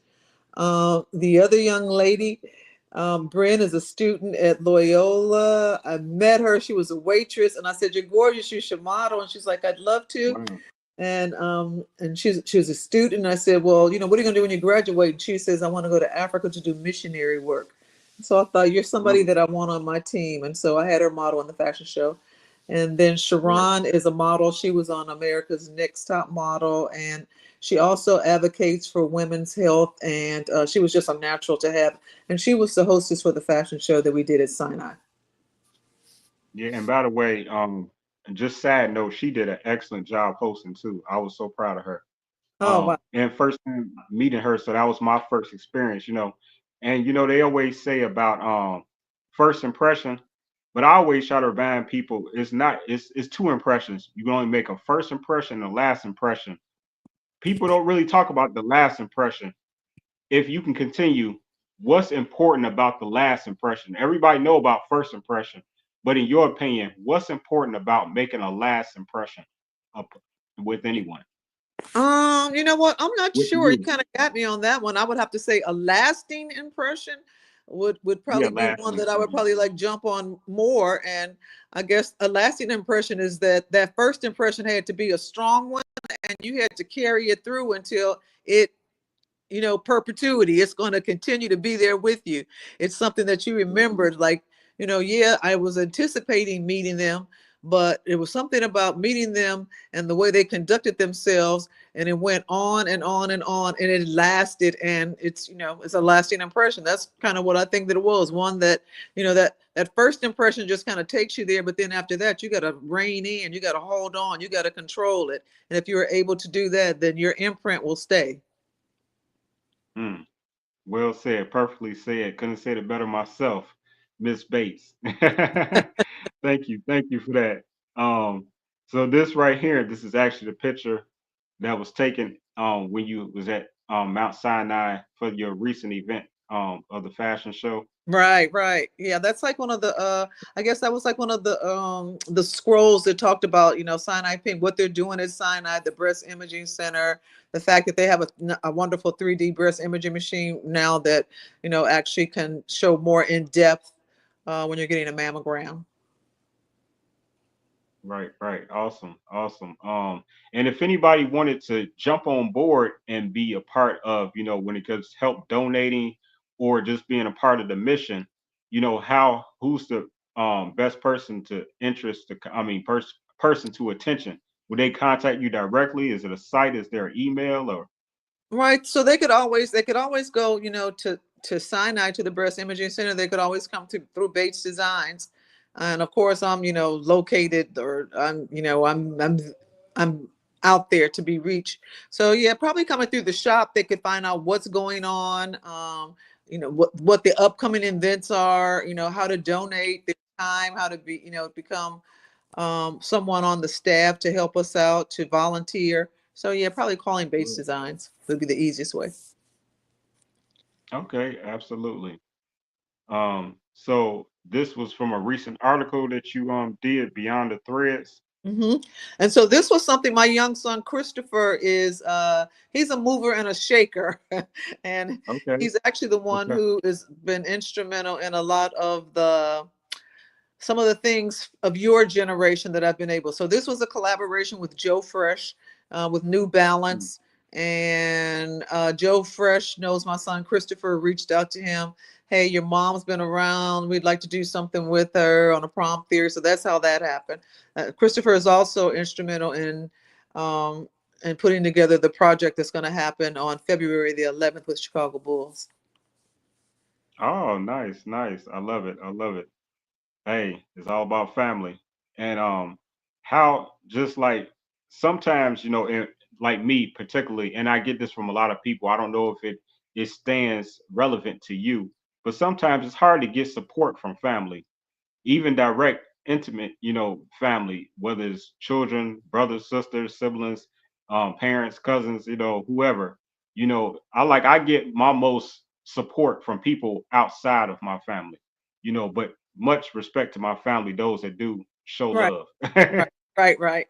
My family is super supportive. I mean, my mom was right there when I had my son when I was young, and my mom raised my son for me.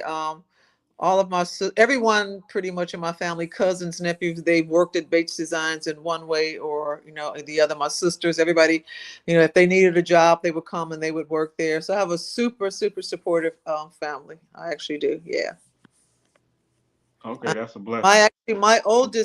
My oldest son is actually a house DJ. And Mm. he's he's part of one of the Hot Mix Five, but he also is a DJ on his own. His name is Gene Hunt, and so he Oh, does okay. he's a well-known house DJ. Yeah, no, that he's a household name. Yeah. Most definitely he is. That's awesome. Didn't know that. I was today years old when I just found out he was your son. Oh, yeah. Wow, that's awesome. Um, so so you a house head automatically. Well, you know what? He was like 11 years old playing house music, and I did like it, but then it was worrisome too. It was loud, and he got equipment when he was really young, and so even though he lived with my mom, when he'd come to my Yeah. house to stay, I had to hear the music. But I do like it. I do like it. I can't say that I'm a house head, not necessarily, but I do Mm. like house music. Yeah. Honorary house head. Excuse me? I say you an honorary house head Yeah, then. yeah, yeah, yeah. Absolutely, that's what's up. Let me see. So speak a little bit about this right here. So the picture that you see on the bottom that's when I won the Sharpie dance. So the picture with the braids Oh, was the outfit that I had. The other picture with the young man, I think he won the men's he must have won the men's best dress. I don't remember his name. But yeah, so that's the house out. That's the outfit that I wore that I won the Sharpie mm. dance. And then the See, picture and behind it that's my first meeting with Mike Tyson when I first met him. We were at a fight in Las Vegas, and a friend yeah. a friend of mine was there, and I saw Mike Tyson go to the front of the ring, and I said, my sons would love it if I could get a picture with Mike Tyson. And my friend said, nothing beats a failure but a try. He said, come on, we're Mm, gonna go down and see if we can get in, get that they'll let us go through the security. And I was just like, that is not about to happen. And we went down, and my right. friend is huge, like 400 pounds, big guy. He looks like a Yeah. sumo wrestler. And he had all this jewelry on. And he Yeah. asked, the security guard if they would let us in. And just because of the way he looked, they were like, yeah. And we went over where Mike Tyson was. Now, prior to the reason that I was at the fight, I was not somebody who was into fights at all. But I had gone out to Yeah. Vegas for a wedding. My friends and I were all dressed in coats that I made. We were in Caesar's Palace in a boutique. The lady loved Mm, our coats. She said, "Oh, I would love to, get some of what you guys have. The clothing is fabulous," because they said I made it. And so she placed a big order with me and asked that I send it out. I had about a month to send the stuff out to her, and I made up some wonderful stuff up and I shipped it to her. Then my friend, I told him, mm, I said, I shipped all this stuff out there, but I really would like to be there to see if they sell anything. So he said, I got a ticket. You could go with me if you want to go out there, and that way you could check on your clothes. So that's the reason I was mm, in Vegas, to go to the boutique to see if they were going to sell anything at this big fight that was coming up. The fight, I think, was like Tommy Hearns. So anyway, I'm mm. sitting there with Mike Tyson, and I'm like, I sat with him because I walked over and I said, "Excuse me, I want to know if I could take a picture with you." Now, we don't have a picture with a cell phone. We're not taking cell phone pictures, y'all. I got the Right, little right, yellow box right. throwaway Right. camera that we're about to take this picture with.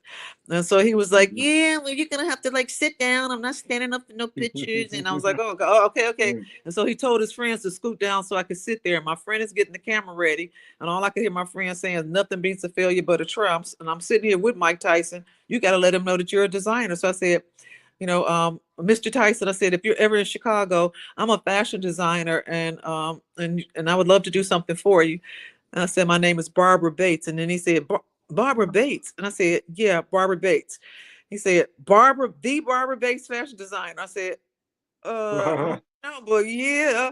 And then he hit the guy next to him, his manager, his name was Rory. He said, man, Yeah. this is Barbara Bates, the designer where we just left. And he was like, this Barbara Bates. And I said, you just left. What do you mean? he said, we just went over into Caesar's Palace into Carla Del Monaco. That was the name of the store. And I bought Yeah. everything in there for Robin. I was like, what? He was Wow. dating Robin Givens at the time. Right. And Right. he wanted, bought all this stuff for her. He's like, oh, your stuff is wonderful. Oh, you this, you're that. And I looked at him and I said, my friend said, I'm ready with the camera. You all stop talking. And I said, if you want to take this picture with me, you're going to have to stand up because I'm the Chicago designer, Barbara Bennett. And that was my That meeting way. with Mike Tyson. And we became friends after that. So that's why he reached out to me when he was coming home, because after that situation, we became really good friends. And of course, I raced over to Carla Del Monaco to see how much stuff they had in the boutique. And I had Yeah. sent stuff that didn't even have a matching piece to go with it. They sold every piece I had sent them. It was the best feeling in the world. It was the best feeling. And I got a check and I was excited about it. And then you found out Robin Givens was wearing your items as well. Yeah, he had bought the stuff. I didn't see her in the stuff because they had just bought them. Like they had just bought them. Right. And it had to be like hours prior to the fight. Oh wow. Because That's super awesome. when I got there, the box had just arrived, one of the last boxes. So they were putting stuff in the windows. They were putting stuff on the mannequins. So it's not like the stuff had even sat there anytime. So it was an amazing feeling. Yeah. That is truly amazing, and it's just like that's like one of the best feelings in the world when you meet someone that you look up to and they already know who you are. Yeah, that Like, was because I was like, I knew he had the wrong Barbara. I'm just thinking he's got the name all right, screwed up. He's a goofball. He's looking for Barbara somebody else. He couldn't know who I am. right, right. Wow. Um, so with me, it was always inspiring growing up when you find out somebody has the same name as you. Now, I never met another Michael Callahan, particularly when growing up. Until I got older, then it was like it's a referee named Michael Callahan. Obviously, I have my great dad who's named Michael Callahan. I'm the second. You, growing up, was the famous actress Barbara Bates? Was Yeah. she already a famous actress at the time? And how did that influence you and to kind of give you like, hey, my name is already famous, that type of thing? Like, Nope, not at all. Didn't even know she existed until I was probably in my 20s or 30s.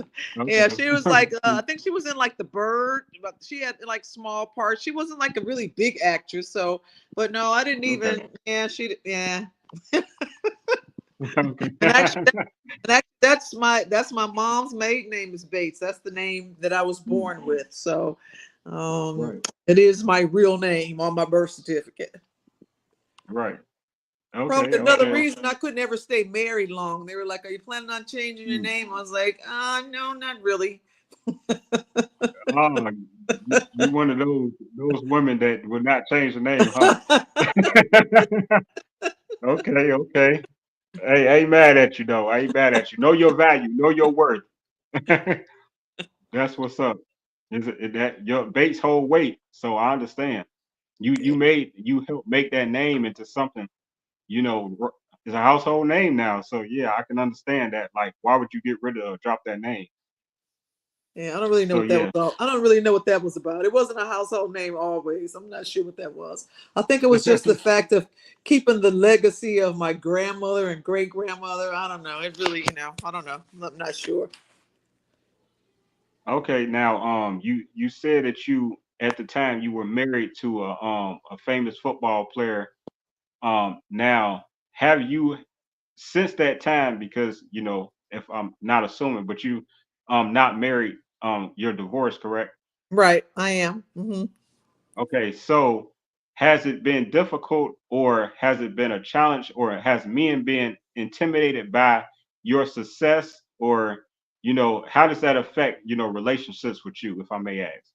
I think that sometimes I won't say that men are intimidated. No, that they won't be intimidated in relationships. But for me, in my relationships, one of the things that will hinder keeping a strong relationship is that I'm a I'm been in control. I've been in control of my destiny, and so Right. I'm not subservient. And at the end of the day, a woman does have to there's a lot of bending that has to be done. But once you've kind of like, orchestrated your own destiny and you're moving forward, been, control freak is not a word I like to use, but I always, that's just like kind of like who I've been. Then it makes it difficult in a it makes it difficult in a relationship, because you find it hard to bend. You find it, hard to succumb. And I think that's probably like been like one of my problems.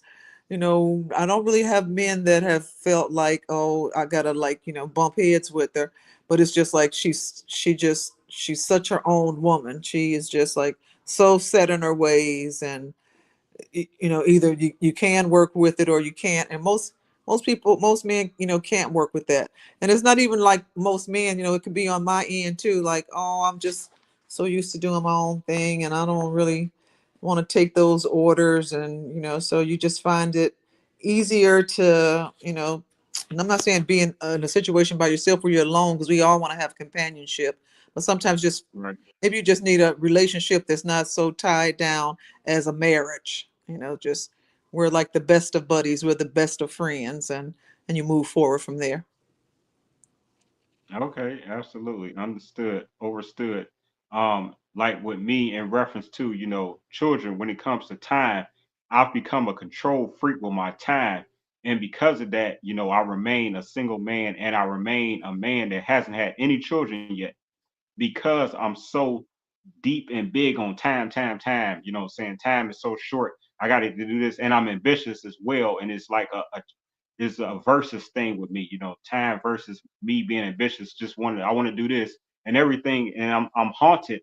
It's a gift and a curse with me because it's like I have all these ideas, and I feel like I got to do everything, and I feel like why not do everything? You only live here once, right? So why not explore? Any ability or any avenue, you being an ambitious woman and a successful woman, how do you manage that, being such a creative? Because by being creative, I understand you see creativity, ways that you can modify and improve and enhance a lot of things in life and around. So how do you stay grounded, or I don't want to say tunnel vision, but focused on doing what you do and not getting away or steering away from doing other things that you may or may not continue to be successful in, if that make any sense? I mean, kind of, sort of. You put a lot in there, but um, I mean, your passion is what you put your time into. I mean, so the things Yeah. that you're really, truly, truly passionate about, that's when you can see, like I know my pastor would say, like, I like my pastor loves the Lord. My pastor talks about the Lord. We're on the golf course. I'm not a golfer, but I've ridden in the golf course on a golf cart with him before. And he's singing Okay. hymns. And that's just who he is. That's where his passion is. So we know he's he loves the Lord. I love what I do. I love working with fashion and fabrics. For me, a vacation is going to New York to the fabric stores and touching and feeling on fabric and thinking about the next show that I'm going to do. Or that's what most of my time has been about. There's like another set of something that's about to happen right now, because as you've heard me say, I got way more time behind me than I have in front of me. So I want to start maybe Right. enjoying some of the fruits of my labor. So I don't want to stop what I'm doing, but I want to like dial it down just a little bit. So it's I've got to like try to treat my, try to I've got to like get in a mindset, and it's very difficult to do. Where I got to learn how to slow it down, where I've got to learn how to just um, figure out what it is that I really want to do, because I don't really know exactly what it is. I mean, you think you've been doing the same thing for so long. I don't want to like totally walk away from it. I want to know, how do I keep my pulse on it, uh, but not be as entrenched in it as I've been, the past 40 years. So that's a difficult one for me right now. I'm not sure what the next few years hold. You know, I I know with like all of the social media stuff and the AI stuff, and Right. the what was old is new. I know that there's something there. I'm not sure what it is. I'm waiting to see what it is. I'm waiting to see who can come to me and say, hey, we got a project and it's going to involve, we need you to be our new director over at the fine arts school of fashion for the wayward kids or whatever. something like, I don't know. I'm just waiting for the next thing that doesn't take me far away from what I do, and it still allows me to help, but in a fashionable way, or I don't know. That's what I'm waiting on. Okay. So when you say slow down a little bit and enjoy the fruits of your labor, respectfully, like you just said, an ending unquote when saying that basically, if someone called you to be the director of this, et cetera, then you would rather, when you say tone it down, that means just be less hands-on and be more of a director and just, Absolutely. Yeah. Yeah. creating more tailors or more, I don't, people in teaching consultant. yeah, absolutely. I don't want to walk away from what I do, but I don't want to be there 5 days a week like I'm normally there. I want to, I can be there whenever I feel like being there. I want to have the shop where it can operate without me sitting there. So that means more ready to wear or more online things to play around with.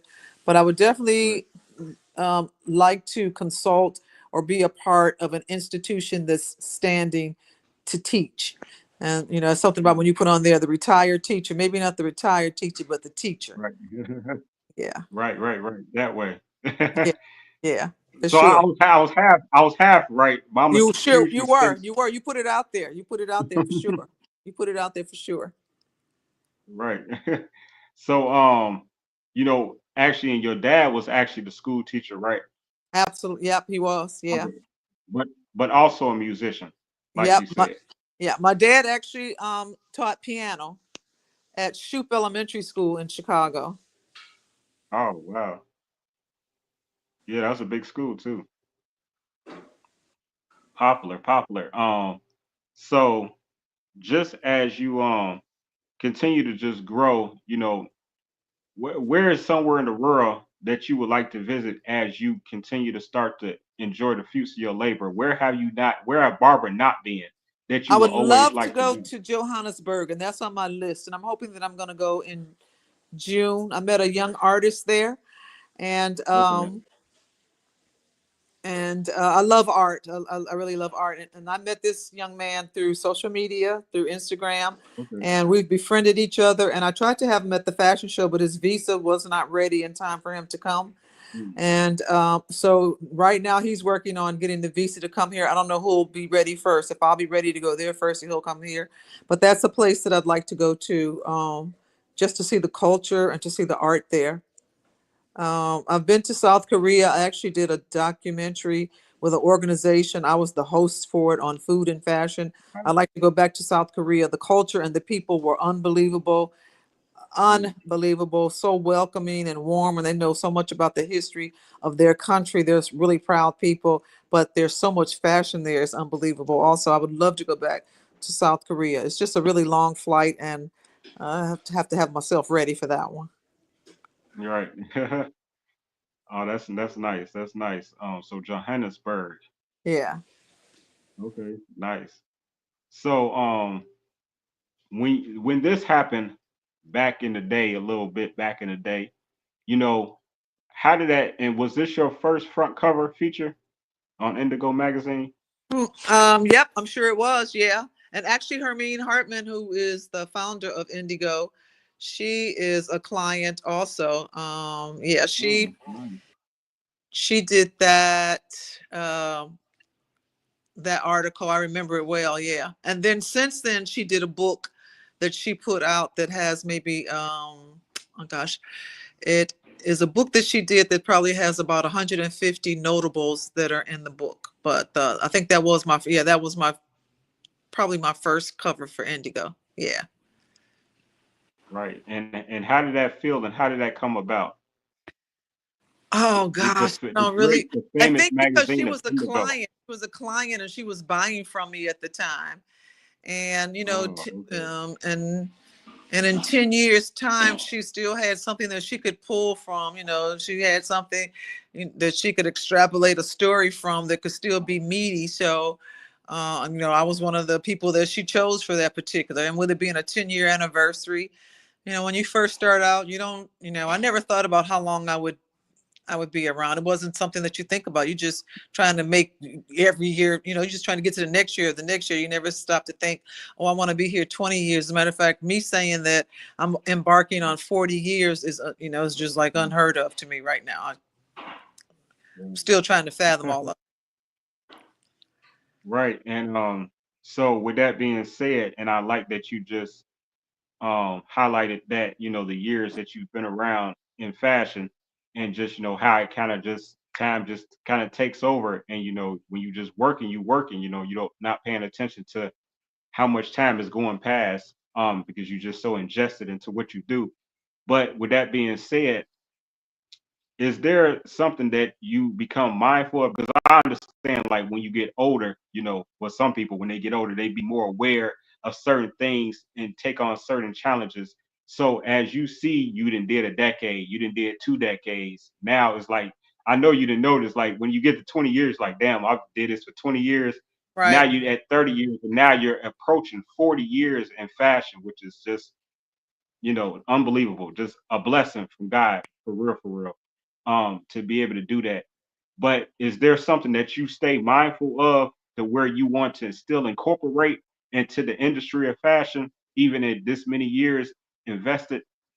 I mean, I still want to maintain, a semblance of relevancy. I still want to contribute.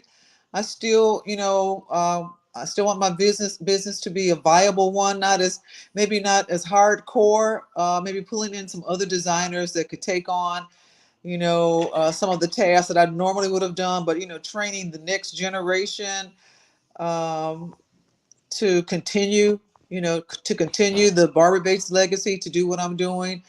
Um, yeah, just and still just I don't I don't I don't want to work as hard with that 40, with that 40 years. I don't want to be there every day. Like today I took off. Actually this Right. week, this whole entire week I took off. Not a real takeoff because I had to go open up the door to let a couple of people in to do some work, but Right. just trying to like figure out more things that I want to do for myself, but I'm still trying to figure out, like, when I'm off, what do I want to do? So right now it's just like watching television, but I know that there's something else. Like I don't want to really be out and be out at in the streets because I'll shop. So I don't want to really be shopping right about now. So I'm like, I want to do Right. something else, but what is it? Like I don't know yet. I'm not there. Okay, so if I may, now you said that you start off hot, you start off in high fashion, you start off with the more expensive fabrics. Would you ever, and I don't want to say go down, but you started at high end, and that's where you've been, and you sustained this and being successful in the high end fashion industry all around the world. Now, as going forward, by just having more tailors and stuff like that, would you experiment, I guess, in other areas like urban fashion, urban wear more? The one thing is that for me, luxury wear is difficult now because there are no tailors. There are no hardcore tailors and seamstresses. That is a dying Mm, breed. Somebody needs to mm, open up some sort of a trade school to make that happen. That is just like over, and they are super hard to find. It's winning the lottery. And right, so for me, yes, there is the line that I have that it's going to land, I guess, in about I don't know, maybe three weeks. I did an urban line, and hopefully a lot of the people that I've invited to February 11th will be wearing it. I had to have it manufactured initially overseas, just because of the price that I got and the quantity that I wanted. I believe in right, manufacturing in the US. So the next batch, hopefully, I can have it done in the United States, and I can maybe put together a small consortium of sewers or tailors that can help put it together to try to like get a price that's very similar to what we're paying. But with right, new tariffs coming from things coming over from China, it'll be best to have it manufactured in the States, which is what I really want. But I have like a super cool streetwear line, and I'll probably mm, put some stuff. Maybe by next week, I'll probably start showing like teasers online of what that right. looks like. Yeah. Okay, congratulations, Thank you. congratulations. Thank you. Thank you. I don't know how I forgot to sneak that one in, but yeah, I'm looking forward to that. Well, I'm glad I inquired Yeah, then. yeah. It's in the way of like hoodies Yeah, and joggers, and yeah. they're like super high quality though. The quality is really nice, and the Yeah. embroidery is nice, but the brand is still there. It's a really nice piece with a nice detail. Yeah, for Okay. men and women, it's a unisex piece. Okay. Well, FYI, I model, but that's sad note. That's just a sad note. But anyway, All right. nevertheless, tell me about this experience right here, if you may. Oh wow. Okay, this was Windy City Live, and this was a fashion show. This was a prelude to a fashion show. Absolutely, yeah. Um, this was a real women wear Bates fashion show. So all of the women, there were no professional models in the show. They were all people that I met. The person standing next to me, a best friend of over 40 years or 40 years. Yeah, that's what that was. And was that Pamela? Yeah, it's Pam. Uh-huh. Okay, absolutely, absolutely. Didn't know y'all been friends for 40 years. Wow, awesome. Yeah. Small world. Yeah, um, But she's yeah, only that's 18. I have to remind you of that. yeah, for real, for real. I can tell both of y'all, and I don't know who's older, but I'm gonna just say y'all both haven't turned not legal to drink yet. Neither one of y'all are legally able to drink. That's how young y'all are. No, that's awesome. And let me just use that as a segue then, if I may. Well, first let me show this picture of us. This was my first time recently meeting you at the show that you allowed me to have access to, and I'm so grateful. You know what I Thank mean? you. So it's awesome experience, and I just thought that it was so humble and gracious of yourself to go around the room, and just, greet and show love to everybody and hug and on everybody and just, embrace everyone and take pictures with everyone. You know what I mean? Because so many people just look up to you and me, I'm still new to learning more about you and I'm grateful for this interview again that I'm having the opportunity now to share not only you with my audience, but also I'm learning today too, you know what I mean? With some of these questions and with your rebuttals and just the story that you are gracious and kind enough to share about your life. And so with that being said, recently I had asked and you accepted, and I was just like grateful that you even accepted. You know what I mean? Because I invite a lot of people to do a lot of things, and not only did you accept this interview, but you accepted and allow me to honor you as part of my tribute to women event tour, which is something that I do annually since I've been doing since 2017. And the reason behind why I decided I wanted to honor women is because, first I was raised and influenced by women. Again, I told you I'm the last and only son. I have two older sisters. I have a beautiful mom, and I have a dad that always taught me to respect women and show love to women and stuff like that. So women has been a huge influence with me, and I've always looked up to women in a different type of way. At the same time, I'm still a man who's attracted to women, but at the same time, so I had to learn to balance the two. You know what I'm saying? Because there's a time and a place for everything, right? So with that being said, let me use this as a segue and share the first flyer of five because this year I'll be grateful that I'll be honoring five extraordinary Black women, and I'm grateful that you are going to be one of the women that will be honored during the time of March the 8th. But this first flyer I'm going to highlight because she was the first woman that I invited, and it seems that she's a mutual friend of ours. So this is actually the first flyer that will be going around in reference to the invitation to Tribute to Women event tour, and every honoree will have their own separate flyer where they'll be highlighted with some of their with some of their titles and stuff. So this is Pamela Blackman, and she was actually the first person that I invited to honor, for this next event, and I'm grateful that she is allowing me to. So Absolutely. Shout out to Miss Wonderful. Pam. I have to give her, I didn't know, I have to congratulate her. Yeah, absolutely, absolutely. So yeah, so I'm grateful that at this show or during this year's 2025 event, this next year I'll be honoring Pamela Blackman, and I'll be honoring the legendary, iconic Miss Barbara Bates that we have here today. So thank you for allowing me to in the upcoming future be able to crown you as you were crowned by the one and only Herb Kent back when you were in high school, right? Thank you. Thank you. I And I appreciate actually and I actually got to meet Herb Kent too. Side note, I met him backstage at the promontory one time. Obviously when he was still here, and I was so naive that I didn't know who that man was in that big cowboy hat. I'm like, who is this guy? and I hate that I didn't take a picture. I hate that I didn't take a picture with him uh, because I didn't know who he was. But later, it wasn't long that I found out I was in the same room with Herb Kent in the green room backstage. I was like, wow. And I didn't even say anything profound or even get to find out more about him. So, shame on me.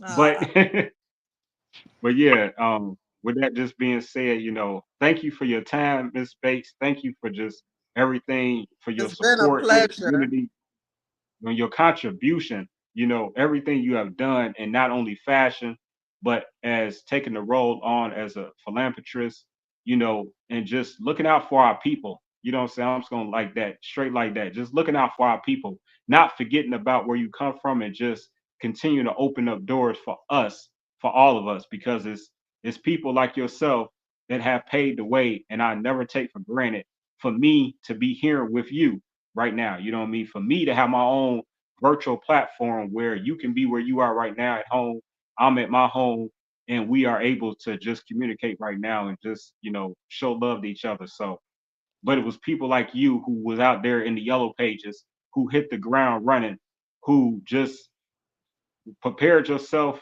to win, you know what I mean, to open up doors for people like myself of this generation. So I'm really grateful for people like yourself, and let it be known when I say people like yourself, you are definitely one of a kind. And that's why, you are going to be one of the five that's crowned during in March, Women's Month.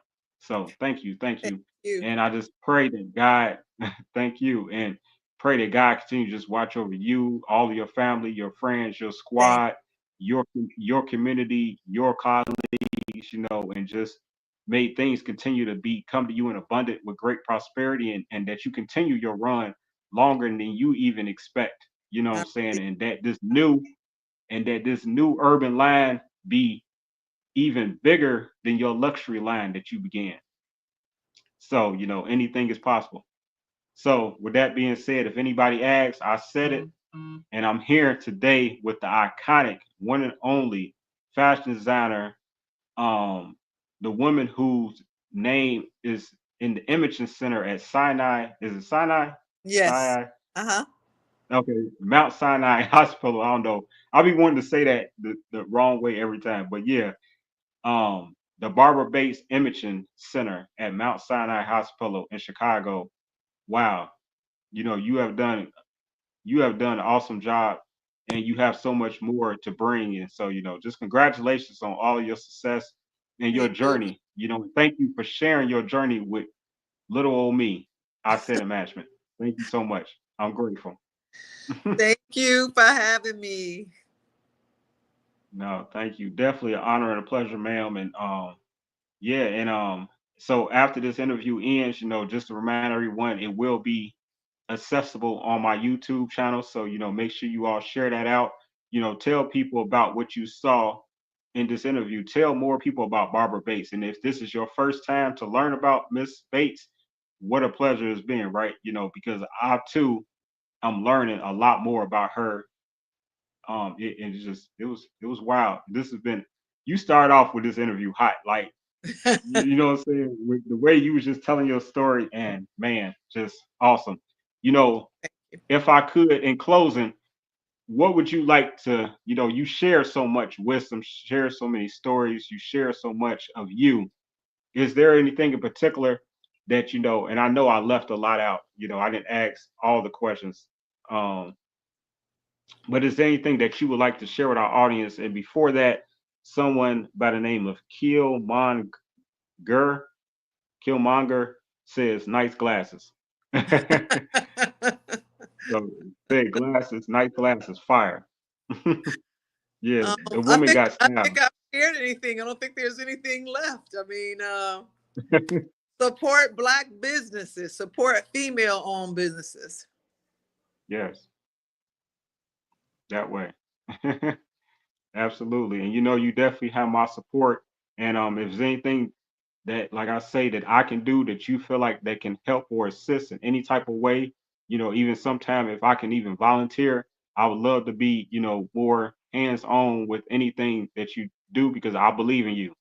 Straight like that. And I'm just grateful for your time, grateful for your support and supporting me on my platform for me being independent. It's been a challenge to keep going myself. And some days I even question like, why do I keep doing this? Like, why do I even do this? Because sometimes um you don't get people like yourself who are receptive and in return to love. You know what I mean? So it's difficult sometimes for everyone, and everything that they do that they're passionate about. So thank you so much, Miss Bates, for Thank you. just being you. Great viewer. God bless you. Thank you. Yep, absolutely. And last but not least, foundation. Is it the Barbara Bates Foundation.org, correct? Yes. Okay, and let me share that on the screen again. Barbara Bates Foundation.org. Yep, and Sinai Pink, the Barbara Bates Imaging Center. And I highly recommend anyone that would be interested, contact the hospital so that you can be involved with her mission in, raising money for the Imaging Center to help, more women who are cancer survivors or going to the battle of, cancer, that is. Yep, absolutely. Thank you so much for your time, ma'am. Enjoy You're the rest of your welcome. day. You are awesome. Thank you so much. Salute to you. Peace to you, Queen. See you soon. Keep in touch. You will. I will. I got your cell phone number. I got yours. Blessings to you. Yes, thank you everyone that tuned in today. Man, that was just like I'm I'm I'm I'm speechless, you know what I'm saying? I'm overboard. I'm just like feel real good right now. Just that's an understatement. I feel real good right now. And I'm just grateful for her. And, like I said, I'm grateful to announce publicly for the first time that she is actually going to be one of our 5 honorees on March the 8th during Women's Month. She's one of the ones that was invited and she accepted, you know what I mean? Because only because you invite someone don't mean they have to accept an invitation to anything. You ask a woman out, don't mean that she got to accept you with anything with anybody. So I'm grateful that she accepted. Yes, we were here today with the iconic Barbara Bates. Make sure you all follow her movement because that's what it is. It's definitely a movement. She's been around for over now 38 years and approaching 40 years soon. So wow. So with that being said, when it comes to asset and management, we have a lot of upcoming projects. We do a lot of different things, and this is actually one of the next events that we have coming up. We're doing a singing competition actually. This would be my first.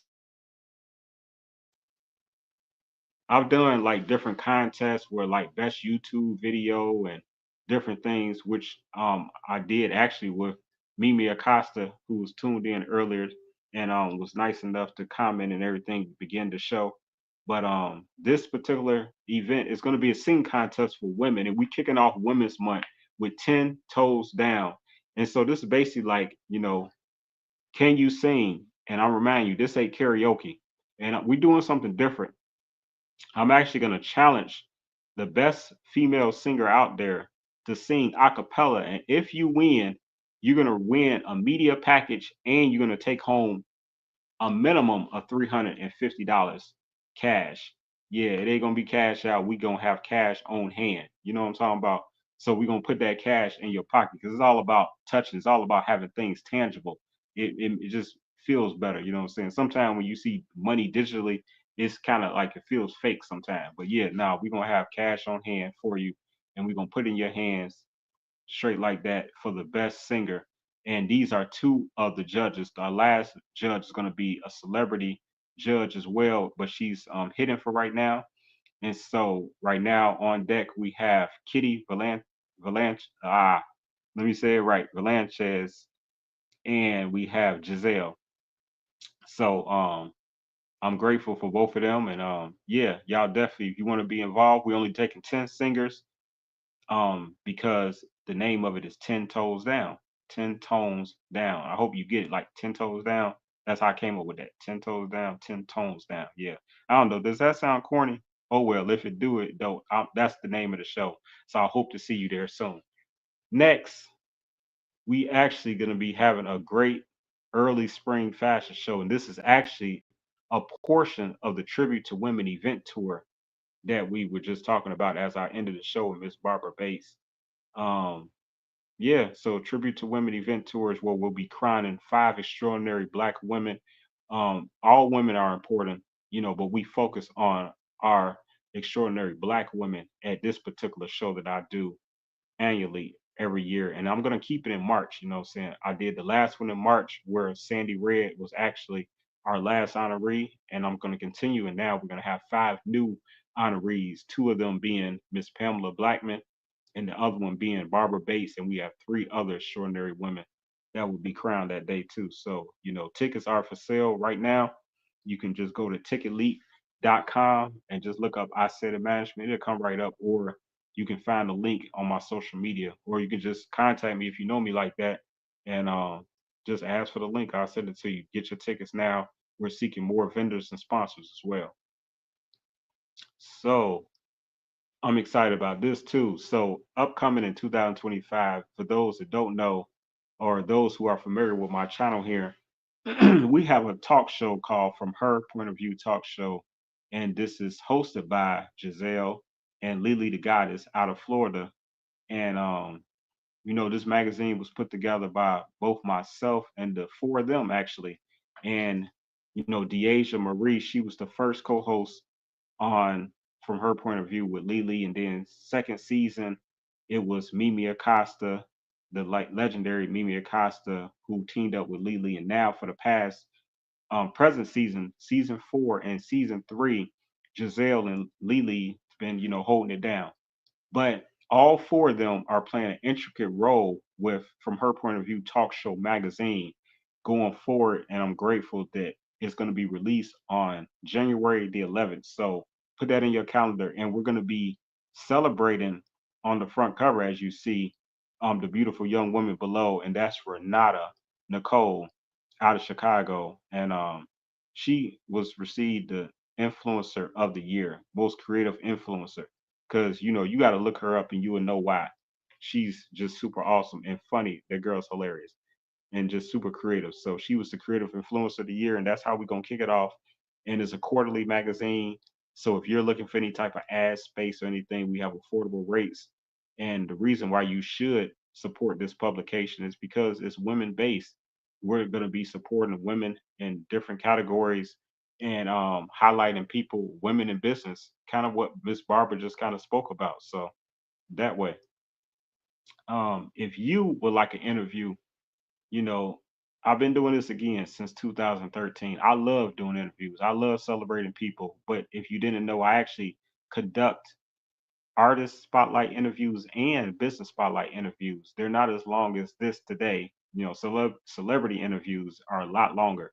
But I will dedicate 30 to 45 minutes of my time to be able to highlight your new music, or your new business, or your present business, or any of your artistic skills when it comes to being an artist. So just hit me up if you like to schedule your interview at isaiditmanagement@gmail.com. Then let me see. So this is another show that I have. We do a lot of programs on I Said It Management. And everything that I do is just like I want it to be meaningful. I want it to do it. I want to have a purpose behind everything that I do. So this particular show is to highlight and give a platform for people who have scars, who have may or may not have been has affected their self-esteem, and to be able to just tell their story. Because sometimes we see people with scars, and I've been taught when I was growing up, like, you don't just ask what happened to someone if you see someone with a scar. Unless they tell you, it's kind of rude to ask. So with that being said, I've reached out to people in the most polite way, and I've invited people to tell their story. And so far we've had 5 guests so far, and we're going to just continue. And it airs every first and third Thursday. So right now we're seeking our next guest for next Thursday. So if you have a scar and you have a story to tell, or someone who would like to be a part of this show as a guest, please hit them up, hit me up, connect us, and you can contact me at isaiditmanagement@gmail.com. And then last but never least, this is Food Chronicles with Mimi, and I said it will be back this Sunday because it's the last Sunday of every month. And we just kind of like, we having a ball. We be on there cooking. We interview different people in the field of food. We give recipes. We share reviews, food reviews from restaurants, or just tell um, nice stories about food or experiences. Like, we do it all on this show. Like, you're not gonna get an experience like this at Food Chronicles with Mimi and I said it nowhere else. This is a different type of food show. You should definitely tune in last Sunday of every month. Shout out to Mimi, and shout out to our sponsors as well of this show, which is Sinful Sauce with Cinnamon. Shout out to Hazel, and also shout out to Ashanya, which is Essie's Heart Healthy and Deliciousness. And she actually might be there this Sunday, so hopefully I'm gonna hit her up and just make sure to see if she got time today. So yeah. So, and we also have another show called the Square Table Talk Show.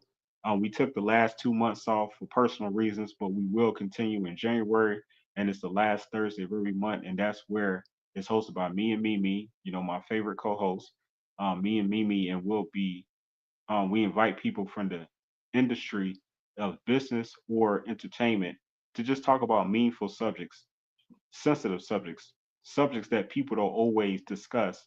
And that's what we do on the Square Table talk show.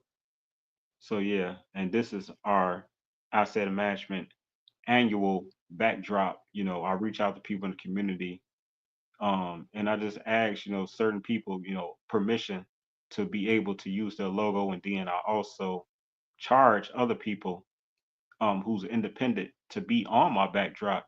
This is something I've been doing since 2013, and I found that is a good way to just help bring people together. You know what I mean?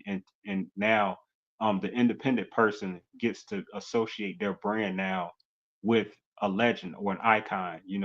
People that they may or may not ever have met in life, but because God has used me in such a special way to where now I get to bring people together through the use of something simple as a backdrop. It's something that I continue to do. And if you like to be on my next backdrop for our tribute to women event banner, you definitely want to hit me up like ASAP. I said in management at gmail.com, or just call me 219-801-1322. Yep, it's that simple.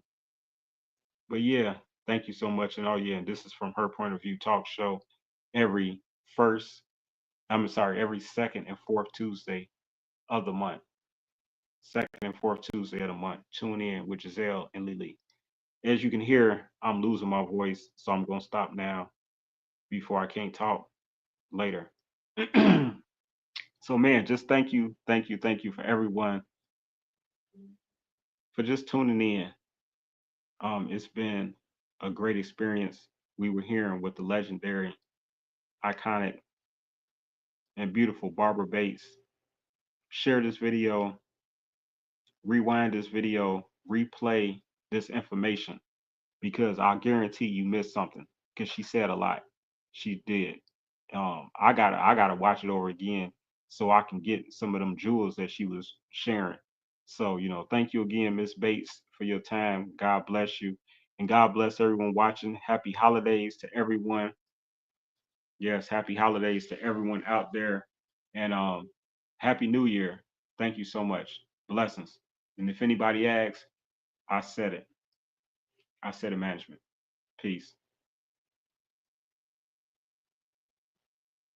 No, let me end it with this.